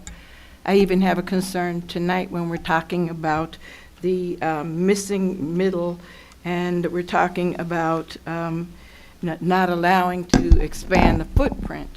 The problem isn't always expanding the footprint. Sometimes on the same streets that you were talking about, people come in and they'll upgrade the kitchen and the bathroom within the same footprint, and then that house goes from something that's more affordable to an $800,000 house. So I share the concerns that you have. I'm here because of that. I'm glad that so many people here are here to try to figure out, what we can do better. Because yes, we haven't done, the greatest, and there's some certain things. Even someone here talked about the transit village. Well, we had a plan for every one of our train stations to have transit village housing. And I was excited about that. I was on the council at that time. Wrong. And we started out in the Bay Street train station, and they did some things there. And then, because we had a lot of meetings, just like this, we always tried to get our input from the communities. We're not making these decisions like in a back room by ourselves. We come to the community just like this. And the community was opposed to it. They said, no, we don't want transit development, and I'm specifically now talking about the Bellevue Ave in the Valley. And the then council person came back and they told us, look, we've had community meetings, we've talked. So these decisions that we're making, it's not one individual or one commission person or one council that's doing these things. We are really trying to receive and hear and work with the multitudes, the masses, and get it the best way we can. So where we have failed people, that's certainly something that I'm not proud of, but I'm still here and I'm willing to listen to the people, the suggestions, and to make sure that we don't continue to make those same errors. So thank you. I'm going to go now to the people that are on the telephone. And Oh, you wanted I just wanna to say and something? if- I think that the problem with market forces coming in and purchasing units in that area. You're wrong. Let her speak, please. I'd like to hear what she's going to say. Well, then I'm going to be, I have to be able to rebut. Yeah, but let her Because I speak. have You the can't rebut till she documentation. speaks. I'm sorry, right now, I'm just Planner trying to- Tally is going to say something, I'm and just then I'm trying to going to ask take a the people that question. are on the telephone. I'm just trying to ask a question, because the purpose of this meeting is a dialogue, and I've been listening, and I understand the concern. And that's why, how do you preserve what we call naturally occurring affordable housing? How do you preserve that? We have many opportunities. Then, well, why don't, I'm looking, what, I, CDBG funds could have been so, okay, you say, that's what I want to hear. I suggest, how do we naturally occurring affordable housing, those starter homes, by, guess is what the planning literature says, you limit the expansion, you provide a carrot through a rehabilitation program so eligible households can tap into it. Other than that, I'm not quite sure what we can do. And so that's why, if you have a suggestion beyond that, I want to listen, because our hands are kind of tied. No, because Please, You have to please come come up to to, the mic, if you have a please. solution, let me know. She said community development block grant. Well, first of all, you're well aware that the community development block grants could have been used to improve any of those houses, a number of which were lost through foreclosure. Okay. Now, hold on. No. And The within those, county has a just program. let me finish what I'm saying here. Within my sample of 36 properties, I identified 17 properties for which I believe there were, for some reason I don't have the total here on this particular spreadsheet, but it's somewhere in the neighborhood of 70 variances were granted to expand these properties, to reduce the zoning, required zoning setbacks, and to reduce the parking. Let me finish. Let me finish, then I will sit down and you will speak, right? That's the way it works. And furthermore, if you read the resolutions for those zoning variances, they were granted based on exceptional and undue hardship. And I can show you in every single case, there is absolutely no evidence that the developer of those properties, those 17 properties, to whom were granted variances, there was no financial hardship. In fact, it was the people who lived in those houses, the owners, they are the ones who suffered the hardship. And so, I can't give you the answers because the answers have to come from a different type. You have to have a moral code and a more charitable sort of compass. Okay. Because if this township did conduct itself with a moral compass, this never would have happened. And it cannot be undone. And my only resource is to expose that this happened. And then it's really out of my hands as far as, advising, what to do. Because the wrong thing was done, and I believe the wrong thing was done knowingly. And by the way, I'm the treasurer of the Passaic County Habitat for Humanity, so I know a couple of things about affordable housing. Okay, now, thank you. So I just want to say, clearly, you are concerned about the decisions of the Board of Adjustment, and you're laughing. Because you don't get it. Well, you seem to blame me for the decisions that the Board of Adjustment did through the land. Okay. All right, so we're going to move on. I just want to say, I can't do anything about the Board of Adjustment and the statutorily required decision-making process. The CDBG program, I was told, is you cannot use that for housing. They have a home improvement program. We've had numerous workshops available. It's always been available, and that was what our previous plan called for. So I'm looking for new solutions, and that's why we're trying to restrict the size of the additions moving forward, which I think will address the concerns and maintain the affordability controls. That's within our control. We can do that. So if there's anything else that people have to suggest, again. Credits. Please don't call out. And I would like to acknowledge you after I go to the people that have been waiting on the telephone, Mr. Schwartz, and then there's someone that's sitting here in queue, and you're going to be next, and then you can be I just have one thing to after that She asked person. one thing. She said, what should we do? Right, but that's what we're all here for tonight, please. So would you please allow me to get the phone calls? I do want to hear from you, but I want to hear from the people that I promised who are on the phone first, and then we'll come back to you. And I do appreciate, you have a lot of knowledge. I know you've been at this for a long time. Thank you. Would you please take the calls from the... Yes, thank you. Jennifer Andre has some questions. We'll try to get through a few of them.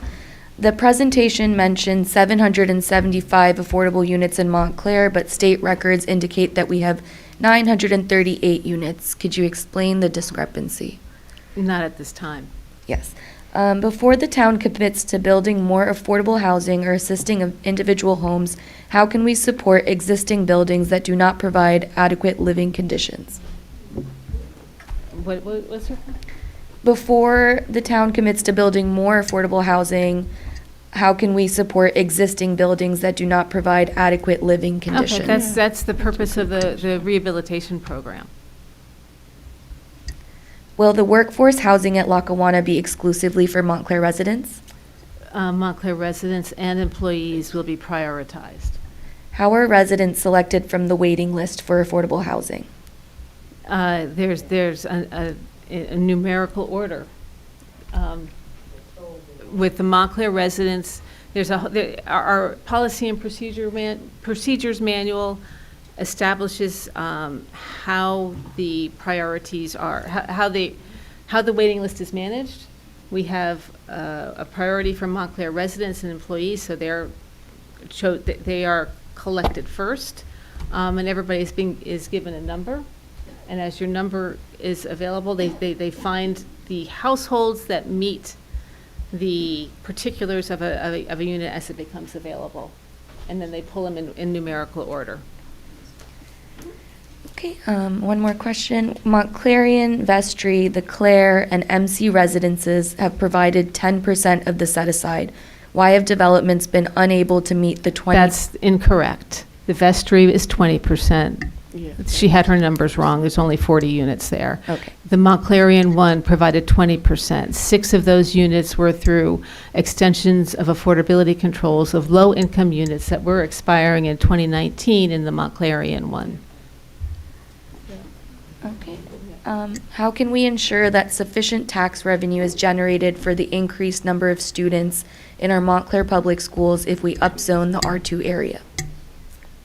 I can't answer that question. Will local residents be surveyed to determine whether they want to upzone the areas in the R2 zones?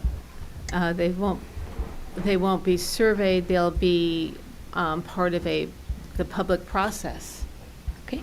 And then when can we discuss the implementation of form-based code, walkability, and related topics? The township made a conscious decision when, after the 2015 master plan was adopted, which proposed form-based code, not to use form-based code in the zoning ordinance, but to use it as appropriate in our redevelopment plans. Okay. Then there's one more question from Patrick Corsetto. At current densities, can a real estate developer actually make money with a 30% set aside? I'm worried that the result of this level, without allowing larger upzone projects and densities, will mean no housing is built. In my experience, when towns have a 30% set aside or more, it's usually tied to additional subsidy. Okay. Okay, your turn now. Hello, everyone. Hello. My name is Rael Cruz. I graduated from Montclair High School in 2018. I have lived here all my life. So I know that this meeting is about the housing crisis and what you guys are trying to do. But I just briefly want to touch on something that I think is really important. If we want to maintain the low-income households and families that live in this town, how can we maintain that if they don't have low-income resources? South End is almost a food desert now. We haven't had a grocery store for how many years? So residents of the 3rd and 4th Ward now have to bus either all the way across town to get affordable food, fresh groceries, fresh fruit, or they have to bus, walk, or drive to another town. Excuse me, like that really upsets me, so. It's important, yes. Yeah, so that's been going on for a long time. And as we know, Black families are leaving this town. I don't see how building all of this affordable housing, redeveloping, is going to help if we don't maintain the resources that they need to sustain themselves. So affordable food is something that's really important, and let's be honest, King's and Whole Foods, I know I don't go shop there. Yeah, what else? There was a lot that was brought up today, and I'm really glad that I came because I feel way more informed. But let me just scroll through my notes briefly. Let me see. Take your time. I want to address that. Please forgive me, I forgot your name. Planner Tally. Planner Tally, thank you so much. You brought up that there's just not a lot of space in Montclair, right? Because we're so congested. But I know in 2018, whether it was private developers or a mix of both, developers spent $135 million renovating the Wellmont Center. There was an apartment building created 200 apartments. How many of that was allocated to the Section 8 housing or affordable housing? There was a lot of private and commercial real estate that was built there. So just to say that we don't have the space, we have the space. All of the parking garages that are going up, we have the space. So I also did some research, and I know that you said the Montclair Housing Commission is separate from Section 8, but right now, Montclair Section 8, there's 1,555 families waiting. So I mean, it just really illustrates what's going on here. Let me see what else. Okay, so if we're gonna look at the school district, in 2015,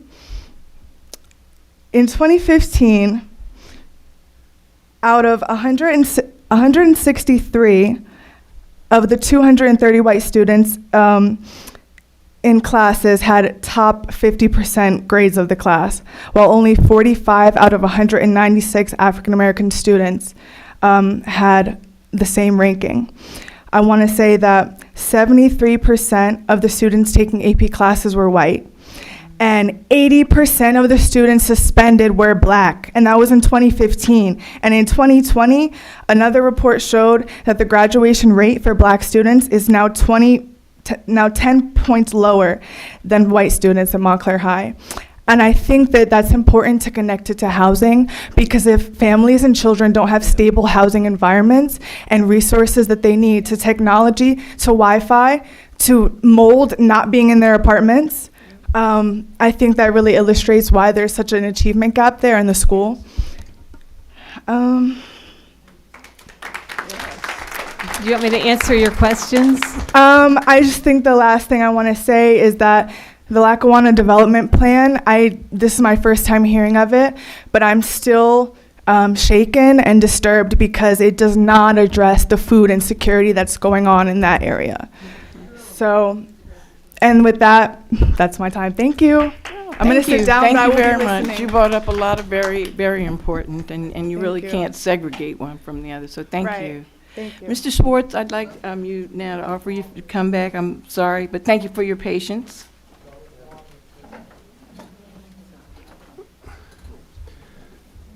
Sarah asked you, Janice, to understand what went on here that didn't happen. And I think to condense it to one comment, that housing was done for people who developers wanted to move here and buy apartments or rent rather than the people living here.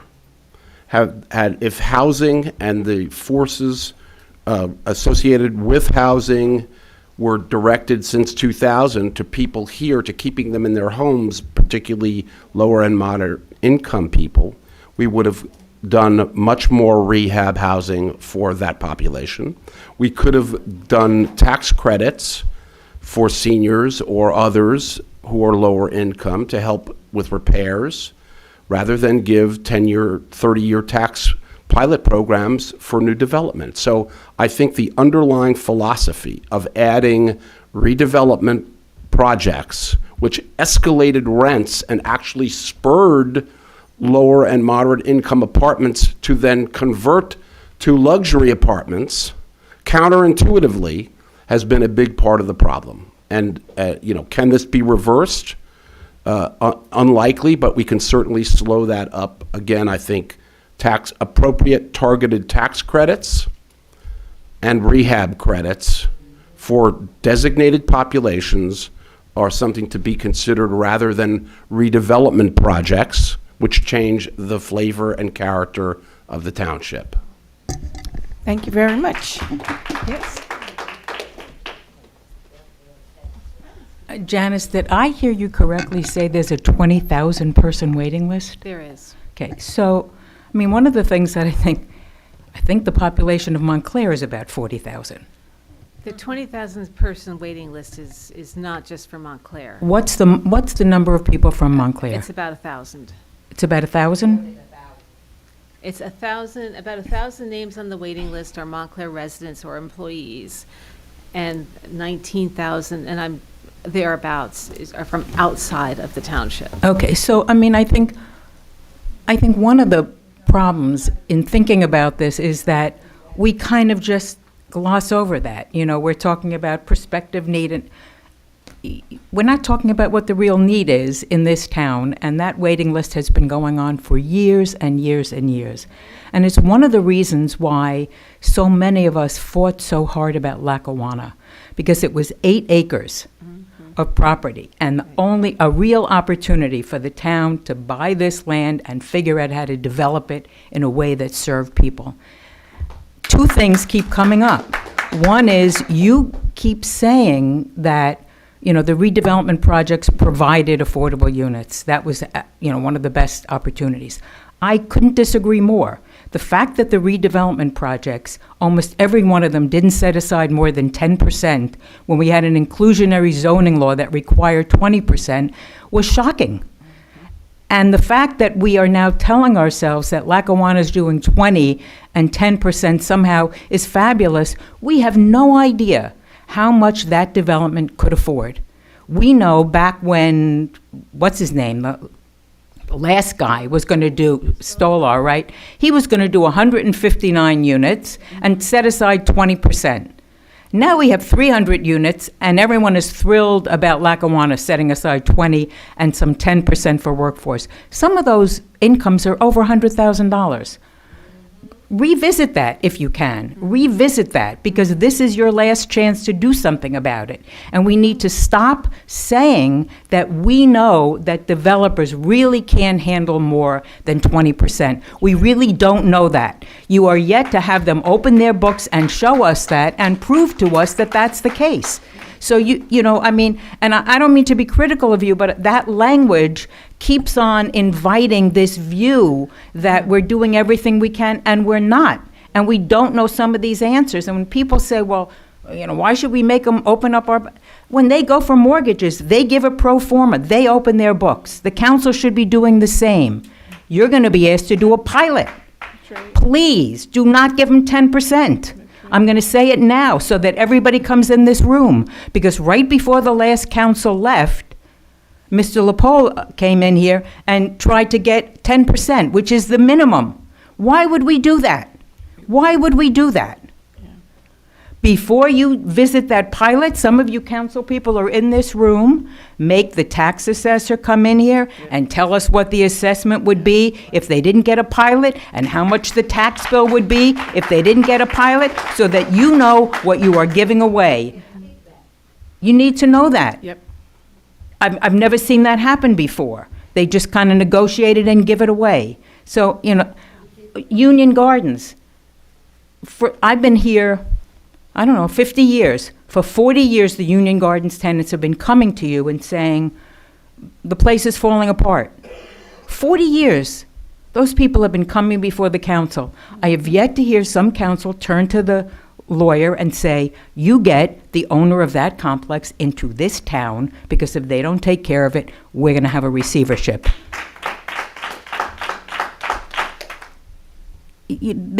So, I mean, those are just some of the things that I'm thinking about, but it really does concern me, because it's getting to be more and more impossible.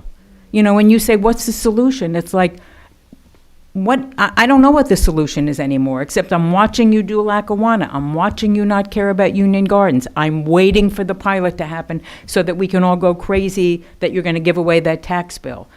At some point, I don't know whether or not you can revisit it. If you can revisit, I don't know if you've already signed a redevelopment agreement. If you haven't, you can revisit it. There's nothing that says you can't revisit it. Don't blame it on the past council. But it's almost over. So those of you that are on the council now, you really have to stop and do whatever you can, because you know that we are absolutely losing the town that we had. And unless that's what you want, unless you want Montclair to be Livingston, you really need to do something about it. Thank you very much, Ms. Pransky. Appreciate you. Next person that wants to come. We have a question in the chat. Okay. Go first? Yes, we're gonna, I have a very quick question. Councilor Lockman? Yeah, I'm, as you know, a counselor and on the planning board. So Janice, someone on the chat brought up, can you survey people to find out what their opinion is of affordable housing in this room? Maybe 50 people here are coming and giving a point of view, but I'd like to know what the greater Montclair also thinks. And so I'm wondering, why can't we survey? I don't know. Certainly look into it. Yeah, okay. We'll take the call, please. Taxes in Montclair are way too high right now, and most of the people who I know no longer have school-aged kids. Oh, people who don't have school-age kids are leaving Montclair. As a young adult, I would like to see the taxes lowered by a huge chunk. So would I. Me too. That sounds like a great idea. I know.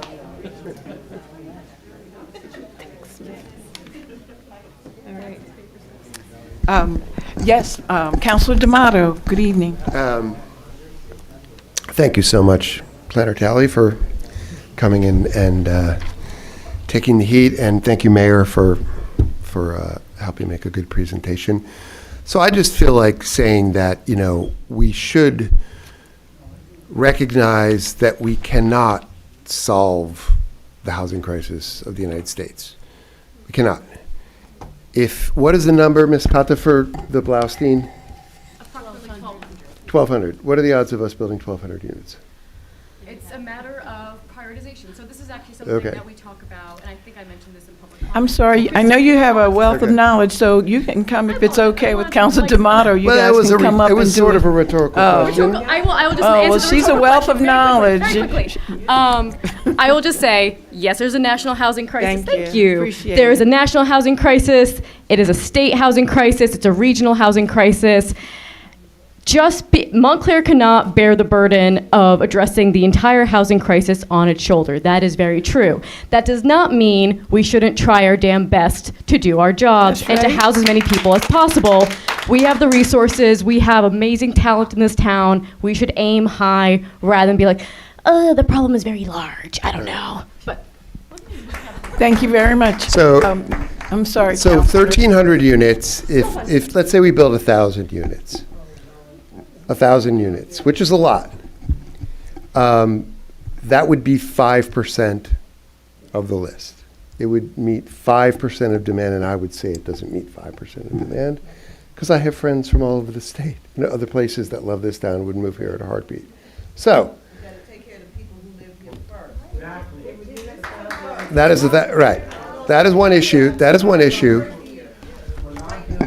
I had a professor. I'd like to invite people that want to Yeah. speak, please, to come up here, because it's important that we hear from you also.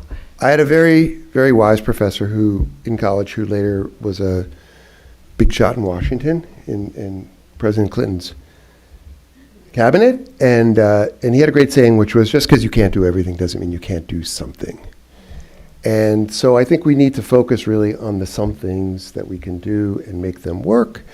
And on the council, that is, we need to get practical and divide this into smaller bits. And one of the bits that I'm very concerned about is home court. And so we have to think about who are our partners in making this happen and how can we support them or help them. So this is a difficult question, but it's the most pressing one right now. I would say that is, what is the status of our most crucial partner in doing this? Where are they at?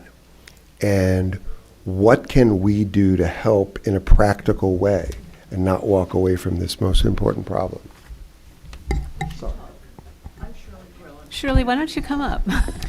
Are there people in the back that would like to come forward? The mic is free now. We'd like to hear from you. Anyone else, please? Thank you. Hello, everybody. Hey, good evening. How are you? I'm Good to doing see you. marvelous. You too.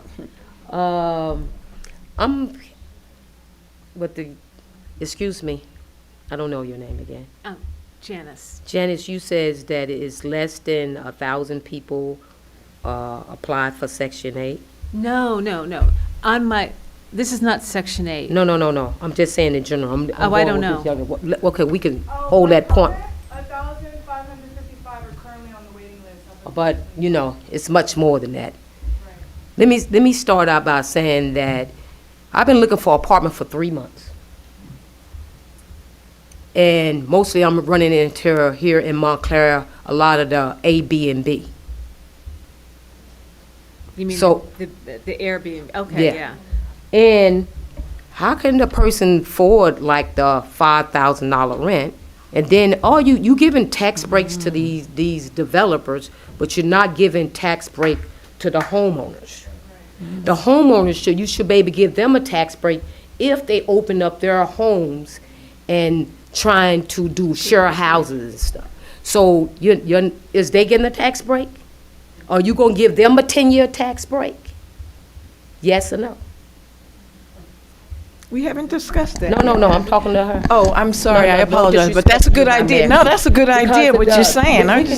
We can always talk Yeah. about the developers, Yeah. the developers, but you're not talking about the homeowners. A lot of people that turn around wants to share their homes, but then again, we got to deal with, my taxes is going up, I can't help you. You should be doing something with the homeowners, because like the young lady said back there, in the back there, we can always say that we willing to help, but we not actually seeing the effort. And a lot of people, I have 6 friends that move out from Montclair. I have a friend been here 60-some years, she's gone. I have another friend been here 40-some years, she's gone to Union. I have one, we losing our people. So you're actually redlining the area too. As soon as I turn around and go, what's the name, oh, my skin is the wrong skin. The one thing. No. My skin is the wrong skin. So that is a problem there too. It shouldn't take me 3 to 4 months looking for an apartment. I was just gonna. But are you gonna give the homeowners a tax break like you do these developers? They should have a 10-year tax break. And They should have a 20 years tax break. But you bring them in here, you allow them to come in here, and you only put so many people in these new homes. But you're giving them a tax break. Where the money going? So my suggestion is if a homeowner wants to and they're income eligible and wants to deed restrict their home so that it's deed restricted as affordable housing, that then gives you a tax reduction. Well, how much of a tax reduction? I don't have the answer to that. But you the board lady. Am I the what? You She's sit a on that township panel. planner. I'm the township- Okay, you the council planner. Okay, let's go back on this again. I'm just with- coming up with Okay, let I'm me say this listening to to you you about and- the tax. You give, like I said, you give those developers that tax break. But you can't give a single home owner, keep them from losing their property, to have another income to keep them in the property. What the young lady said. You can give them a 10 to 20 years. Let me go back to Newark. Mr. Ross Barack. Anybody who comes there on their property, any developers come, they give them 10 years and 20 years. Let me go over here to Ted Green. Ted Green does the same thing. So why we here in Montclair can't do the same thing? You tell me. Is that redlining again? My skin is not your skin. No, come on. I had a suggestion. Come on. Let me say this to you. We are allowing certain things. It is time for us to put our foot down and be more on them. Because at any time, a majority of the people, y'all got your homes right now. You see what the government is getting ready to do. So if we turn around or keep on allowing it, we need to push the issue for a tax break for these single home owners. Because they leaving, they leaving, they losing their houses. Like the young lady said, majority of these people, houses is foreclosed. Y'all didn't even reach out and try to help. What's no money this. Come on. If they would have had a tax break, if they would allow somebody to come in to help them, it would have been a different story. But you allow A, B, and B to come in. Thank you very much. Shirley Grill. Home Corps is in the house. How are you, Shirley? I'm fine, thank you. I wasn't planning to speak. My name is Shirley Grill. I am the president of the Home Corps Board. So I come here as a representative of Home Corps. Yeah, I just wanted to say hello to the audience. I have actually come to town council on several occasions asking for help for Home Corps. Home Corps has been working really hard to come out of COVID because we were broken during COVID, badly broken, and we are slowly emerging from that. We were broken because our tenants were broken. We were broken because people couldn't pay rent, which is less than, we have the lowest rents in Montclair. Our average rent is $1,000 a month. And so our tenants couldn't pay, and we were really harmed by that. We are coming through that, and we are very clear that we want to be your partners. We've been here for over 30 years, 35, 36. And I do understand about deed restrictions because we have deed restrictions. They're actually older than me, which is very old. At least I know it. So I wasn't going to speak, I'm not going to take up more time, but know that Home Corps has 62 affordable units. We want to do more affordable units. We have more than 200 people that are depending on our units.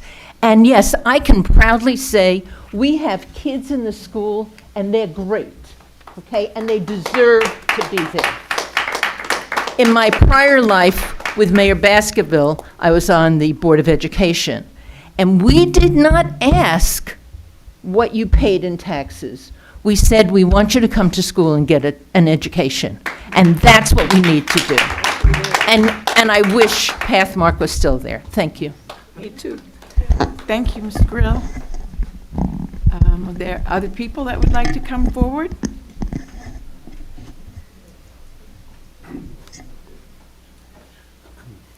Hi. evening. Good evening.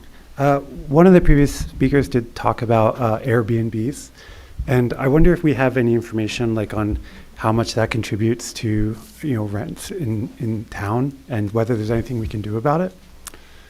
I think that's an excellent question, and I know that this council is considering some zoning changes to regulate Airbnbs, because there is research out there that shows Airbnbs affect municipalities by increasing rents because they're taking units away from the rental market.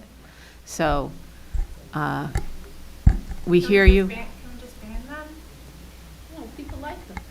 That's They don't serve our residents. so that's an issue. You're getting work done in your house, you might rent it. You want the mic? Yeah, No? Okay. Others who'd like to come down to the mic and share, please? Hello. I'm Rashida Sampson. Jefferson, hello. Good evening, Ms. Sampson. Good. So good to see you, Mayor. Really good to see you. I've been in this, in Montclair since '94. I drove back from California in '93, got married, had my kids, graduated from Montclair High School. We're both artists and educators. And Montclair has always been an artsy town. Never had housing for artists. Never. There's no place for us to go. The rents are going up. We did get a little bit of rent control, but they still go up every year. And so for those of us who aren't fully employed and we're doing our art and we don't have that income, rents are going up. Yeah. So how do we maneuver that? Mm-hmm. Do you know what I'm saying? Yeah. We need help. Housing. We need that. So I'm just wondering what, I know this is a discussion, but what, Would Yeah. that be a supportive housing? Any- Or some special set aside towns- that we could do? yeah, some Because I've been towns- asking that same question for a while, if we could do something for arts, the What individuals. some towns do is they set aside a certain number of their New York does have that. inclusionary zoning units for artist housing. yes. So we can certainly consider that. Consider Yes. that. Yeah. Thank you. Yes. Because you got some great artists here in Montclair, and we need help. We do. Thank you. Thank you. Good evening. How are you? Good, how are you? Good, twice in one day. I know. I wasn't even expecting to speak, but somebody brought up the issue of Airbnbs as an issue of potentially crowding out potential housing opportunities. I just want to understand something. If I'm not mistaken, the current Lackawanna plan includes a certain number of units that are designated for temporary rentals, which effectively are, I imagine, Airbnbs. Yes. So what is the total, do you happen to know? I know it's probably a tough, is it 10 units that are? 10 or 15. 10 or It was, 15? I think it was 10%, which would be 30. Okay. They were 30. So 30 units in the present redevelopment plan for Lackawanna are designated as effectively, let's use the term Airbnbs, Right. which is really effectively a subsidization of the developer because the income generated from that is probably significantly greater than affordable housing. Perhaps in retrospect, those units should perhaps be allocated towards affordable housing and/or artist housing or civil servant housing. I feel like that seems to be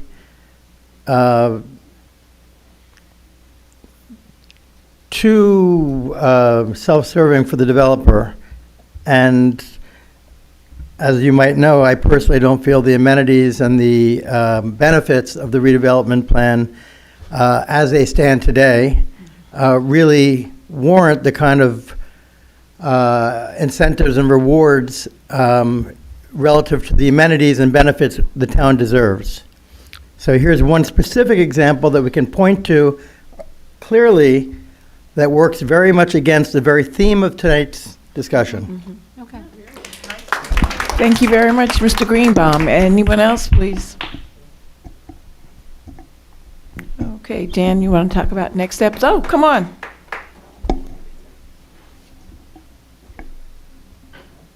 Thank you. Good evening. My name is Alex Ruiz. I live in Bloomfield, so didn't want to speak before any of the Montclair residents.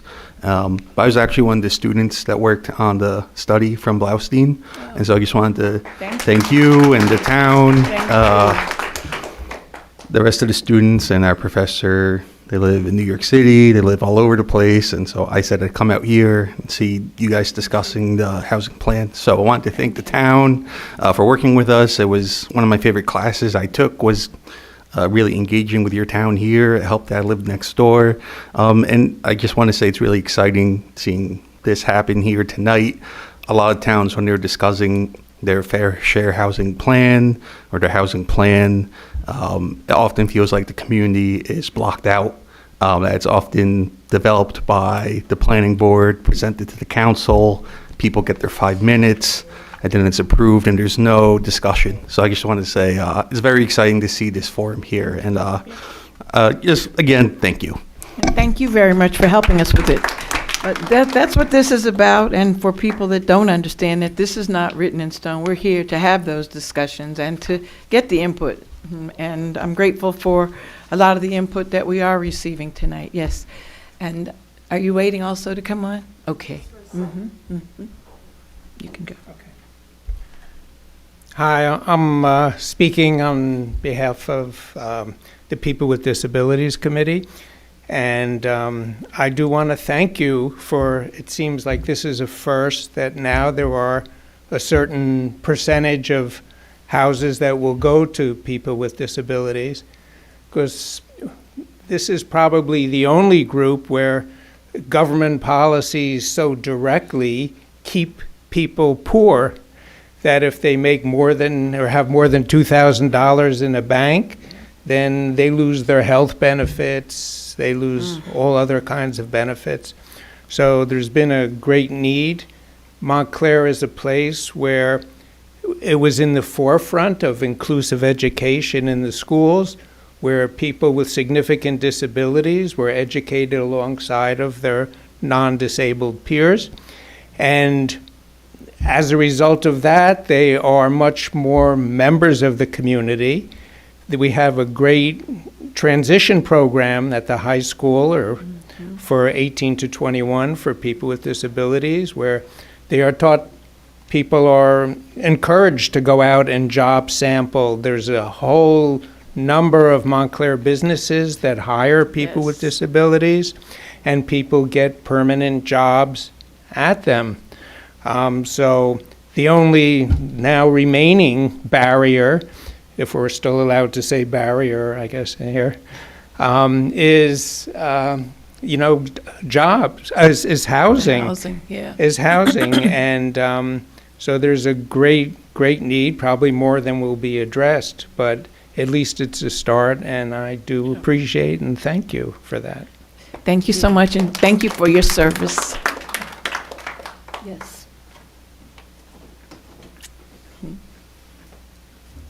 Hi, my name is Lynn. Janice, I just wanted to ask you a question. When you were giving examples of some of the reuses, I'm not sure of the term you used, of some of the spaces that we've already done, you were talking about the area between the church on South Fullerton at the Crescent in the back.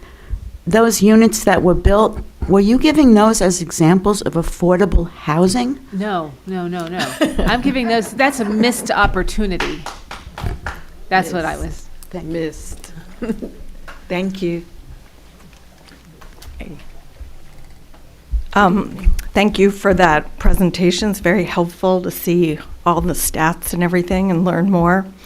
And I think something that I've been feeling so profoundly and that many people in the room have echoed as well is the feeling that the public benefits for the residents of Montclair are not front of mind with many of our development projects. And that should be the guiding force. It always feels like the developers get the best hand, and then we are negotiating from that best hand. And with the pilots, the idea that it was even going to be suggested at 10%, it just calls into question. We've done a lot of development, and yet people are getting pushed out of town more and more. So I'm not against development per se if it's in the public good, but I'm against development that is only good for the developer. So I really, really hope that we can always look with the public benefit view first. That's right. And that be the guiding force. Yes. That's it. Thank you. Well said. Thank you. Yes.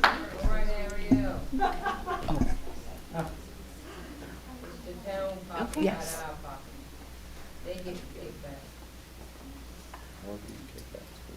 Hi. Hi. Judy Hurley. Hi, Judy. I just wanted to, I wasn't planning on saying anything, but I do want to just bring up the fact that the senior population is the fastest growing population in the country. And in Montclair, unfortunately, almost every day, I receive a senior in our office looking for housing. All of the housing, senior housing buildings that we have have waiting lists of years. And the ability to live off of their Social Security is, obviously extremely limited to stay in this town. So I really would love to see in the plan, 10-year plan, more housing available focused for seniors, of course, and that are affordable.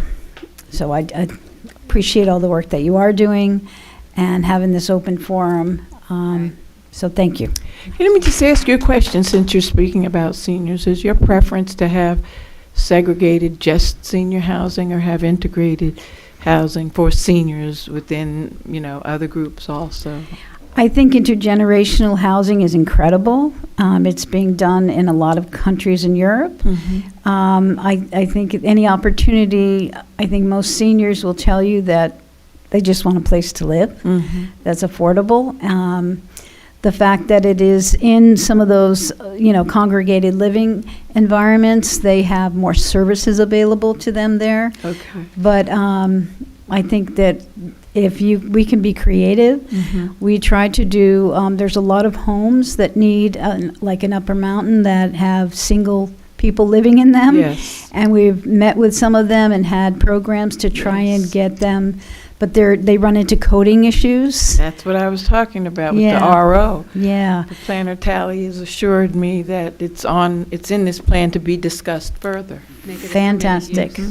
Yeah, because there's great opportunity for that. Okay, great. So, Thank you. I thank you. appreciate it. Others coming forward. So good to see you. And I just wish to thank everyone for their hard work, and I realize this is hard and there's ever-changing information. There's two parts to my question. First, being the daughter of a woman that lives in Montclair who's 86 years old and has been paying taxes for 60 years and has a 3-family home that she's always charged less for rent as long as they were good people because she didn't want them to move. She can't afford to live in this town. She is the fiber of Montclair. She fed half of Montclair, having a restaurant and a business in town for 32 years. And there's no place for her to go other than a 1 or 2 room apartment, which she still can't afford, that is in Montclair. Those are the people that should have preferential treatment. The fiber of Montclair that made Montclair should, I realize that there are other people on the list, but when you've paid your dues, you should have some graces upon you to live a comfortable life and not in a 1 room apartment. So perhaps think of something that's a small townhouse with a 1 bedroom, something and a balcony for them not to go into, because as my mom would say, if you put me in a 1 room apartment, I'll feel like I'm in prison after I've owned my house for 60 years in town. I've lived in the 4th ward. I've lived in the 2nd ward. Our business was in the 2nd ward. And I just hope that that is given consideration. In addition, I've been to many meetings so I'm part of Our Lady of Mount Carmel Church in Montclair, and we're looking to do that project, and it's been like 2 years. And while I understand that the structure changes and there's new information, and now there's a 10-year plan, and I just wish that we could get the ball rolling, because while we have this money sitting in the bank, or wherever it is. Jan, you know the plan she's talking about? Well, I think. Affordable housing? The ones that we talked to Father Benny about? No, this is for the convent. Father Benny is for Immaculate Conception, which is the high school. This is for the spiritual center next door that's been vacant for 6 years. And we have funding, but we can't be the developer. We can Understood. We can provide funding to help support it through our existing programs, but you need either you or a developer needs to take charge of it, and we will support you. That's the role the township takes. I can help you through the process. The zoning, I understand, but that's- since nothing has been allocated and it's still there as a whole, what could we do to get this ball rolling? Get a developer. You need a partner. We do, and we've had fundraising through the community outreach program, which we fed over 100,000 people during the pandemic, and every day we went out.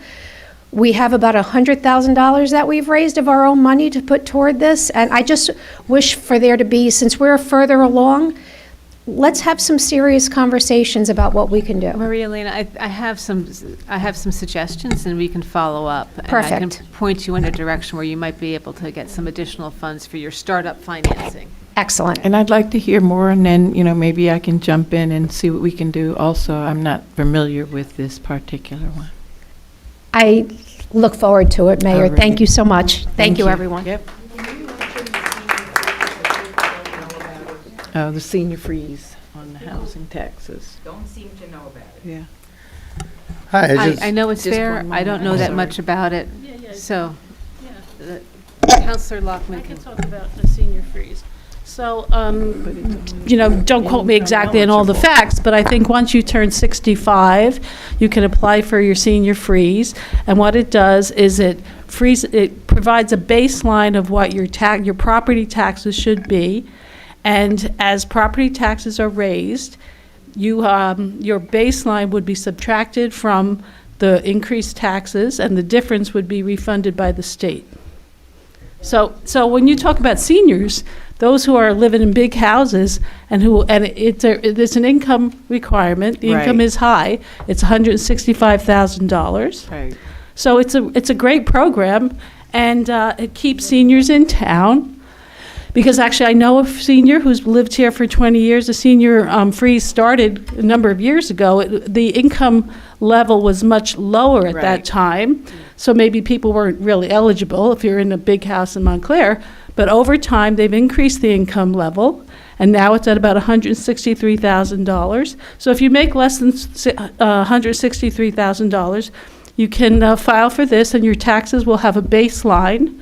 And every year when the taxes go up, the baseline amount is subtracted from the taxes. So if your baseline were $10,000 when you were 65 and now you're 70 and your taxes have gone up to $20,000, your baseline of 10 is subtracted from the 20, and the state will reimburse you $10,000. It's not something the seniors talk about a whole lot, but it's a great benefit for them. And now there's also something that's being discussed, which is Stay New Jersey. Yeah, well, 3, but the Stay New Jersey hasn't been in place yet, so I don't think it's in. What? No. No, you're not. You get Stay New Jersey. There's a single application. I don't think Stay New Jersey starts until Tell us what 2026, Stay New actually. Jersey is, please, Counselor. Stay New Jersey, I'm not really as versed in it as it hasn't necessarily been put in place yet. Okay. So I don't really know, but Okay. I think it caps your taxes at $6,500. But Okay. don't quote me on that, okay? Great. Thank you. Yes. For years, because I wrote. Come on down to tell us about it. Come on.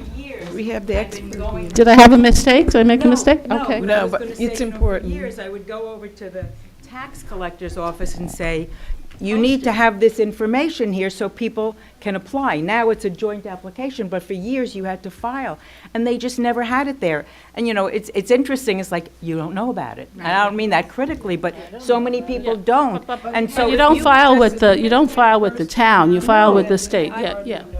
I'm just saying, if you would just direct the tax collector's office and the tax assessor's office to do a fact sheet and put it out there. That's a great idea. Like there were a couple of years, I know, Mayor, when I remember coming to a Fourth Ward meeting, and we made them do it for a couple of years, and then it went away. So they really should, do some kind of fact sheet that's there so that people know about it, because so many people just didn't do it. Yeah. And now the income is, It's high. significantly Yeah, higher. yeah. The calculation is still a little complicated, but it's Not still really. significantly higher. We have a newsletter. We should post about the senior Yeah. freeze in the newsletter now. And in the various. Or ward when you get your meetings. tax bill, Yeah. include it. The Anyway, only other sorry. thing I was going to say is, when you talked about 30% of renters paying more than their share, we have vacancy decontrol in our rent control ordinance. And that is really a very big loophole in the rent control law, because it means every time somebody moves out, you have a unit that is unaffordable again. So that may be something you want to visit again, because you're losing whatever units you have. Okay. Thank you. Thank you very much. I just have a question for my own clarification. So, for example, you made reference to the Immaculate Conception School, which I understand has closed. And perhaps that area might represent an opportunity for development, for residential development. But my question is, presently, if I'm not mistaken, and I have no knowledge of this, but I'm guessing that they don't pay property taxes because it's an ecclesiastical organization? Correct. So if that is redeveloped, okay, if it's redeveloped by a private developer, I imagine it would join the tax rolls. Is that correct? There's no straight answer for that. If it's developed for affordable housing or senior housing, they pay taxes. Okay.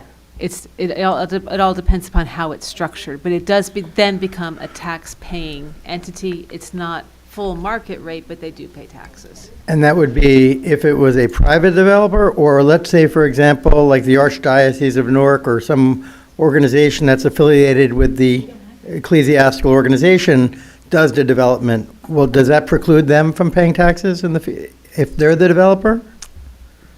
I don't know. I think it depends on who's living in those units. Okay. Okay, so if it's affordable housing. What if it's even market rate housing? Because not-for-profit developers, when they build affordable housing, they still paying taxes. Okay. It's reduced from market, but they still pay taxes. But the idea of the area of Our Lady of Mount Carmel and We have a tax assessor here who can answer that question. Wait, I just want to say, That's why I was calling him down. if these two traditional ecclesiastical organizations decide to develop those properties to become residential properties, can we presume that will be accretive to the tax rolls of Montclair? Jay, can you answer that question? Indeed. I'm going to give a very narrow answer here, which is that property is exempted based on its use, not its ownership. And so it doesn't necessarily matter who the owner is. If the use is an exempt purpose, then it would be exempt from the tax rolls. But even if the owner was a nonprofit, if it's being used for a non-exempt purpose, it can be taxable. The classic example is, for example, like a church that has a place where they do weddings, that catering hall, that would be taxable as opposed to the church, which is a nonprofit exempt use. So ownership isn't the question is use.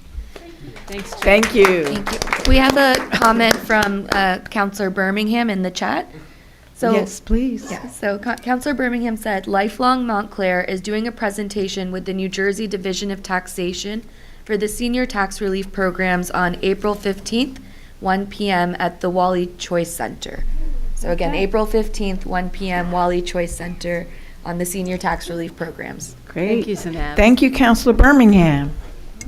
I'd also like to thank Councilor Toller, who really was very instrumental in bringing this presentation to you. She was moving it forward, as she does a lot of things, and she also did passing out of the tax freeze forms that you mentioned, Ms. Pransky. So thank you very much, Councilor Toller. She was here and she left, and we have some of the council members that are still here. Councilor Lockman, Councilor D'Amato, Deputy Mayor Sushin Anderson, and I guess that's it. Am I missing anybody that's here now presently?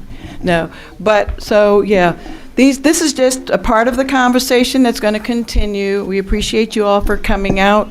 And we all work together, and there is no one person that is sitting anywhere making these decisions. And hopefully, the more we begin to have these types of conversations and everybody have input, then people will feel more that they have ownership on what's going on. So thank you guys for coming out. I appreciate you.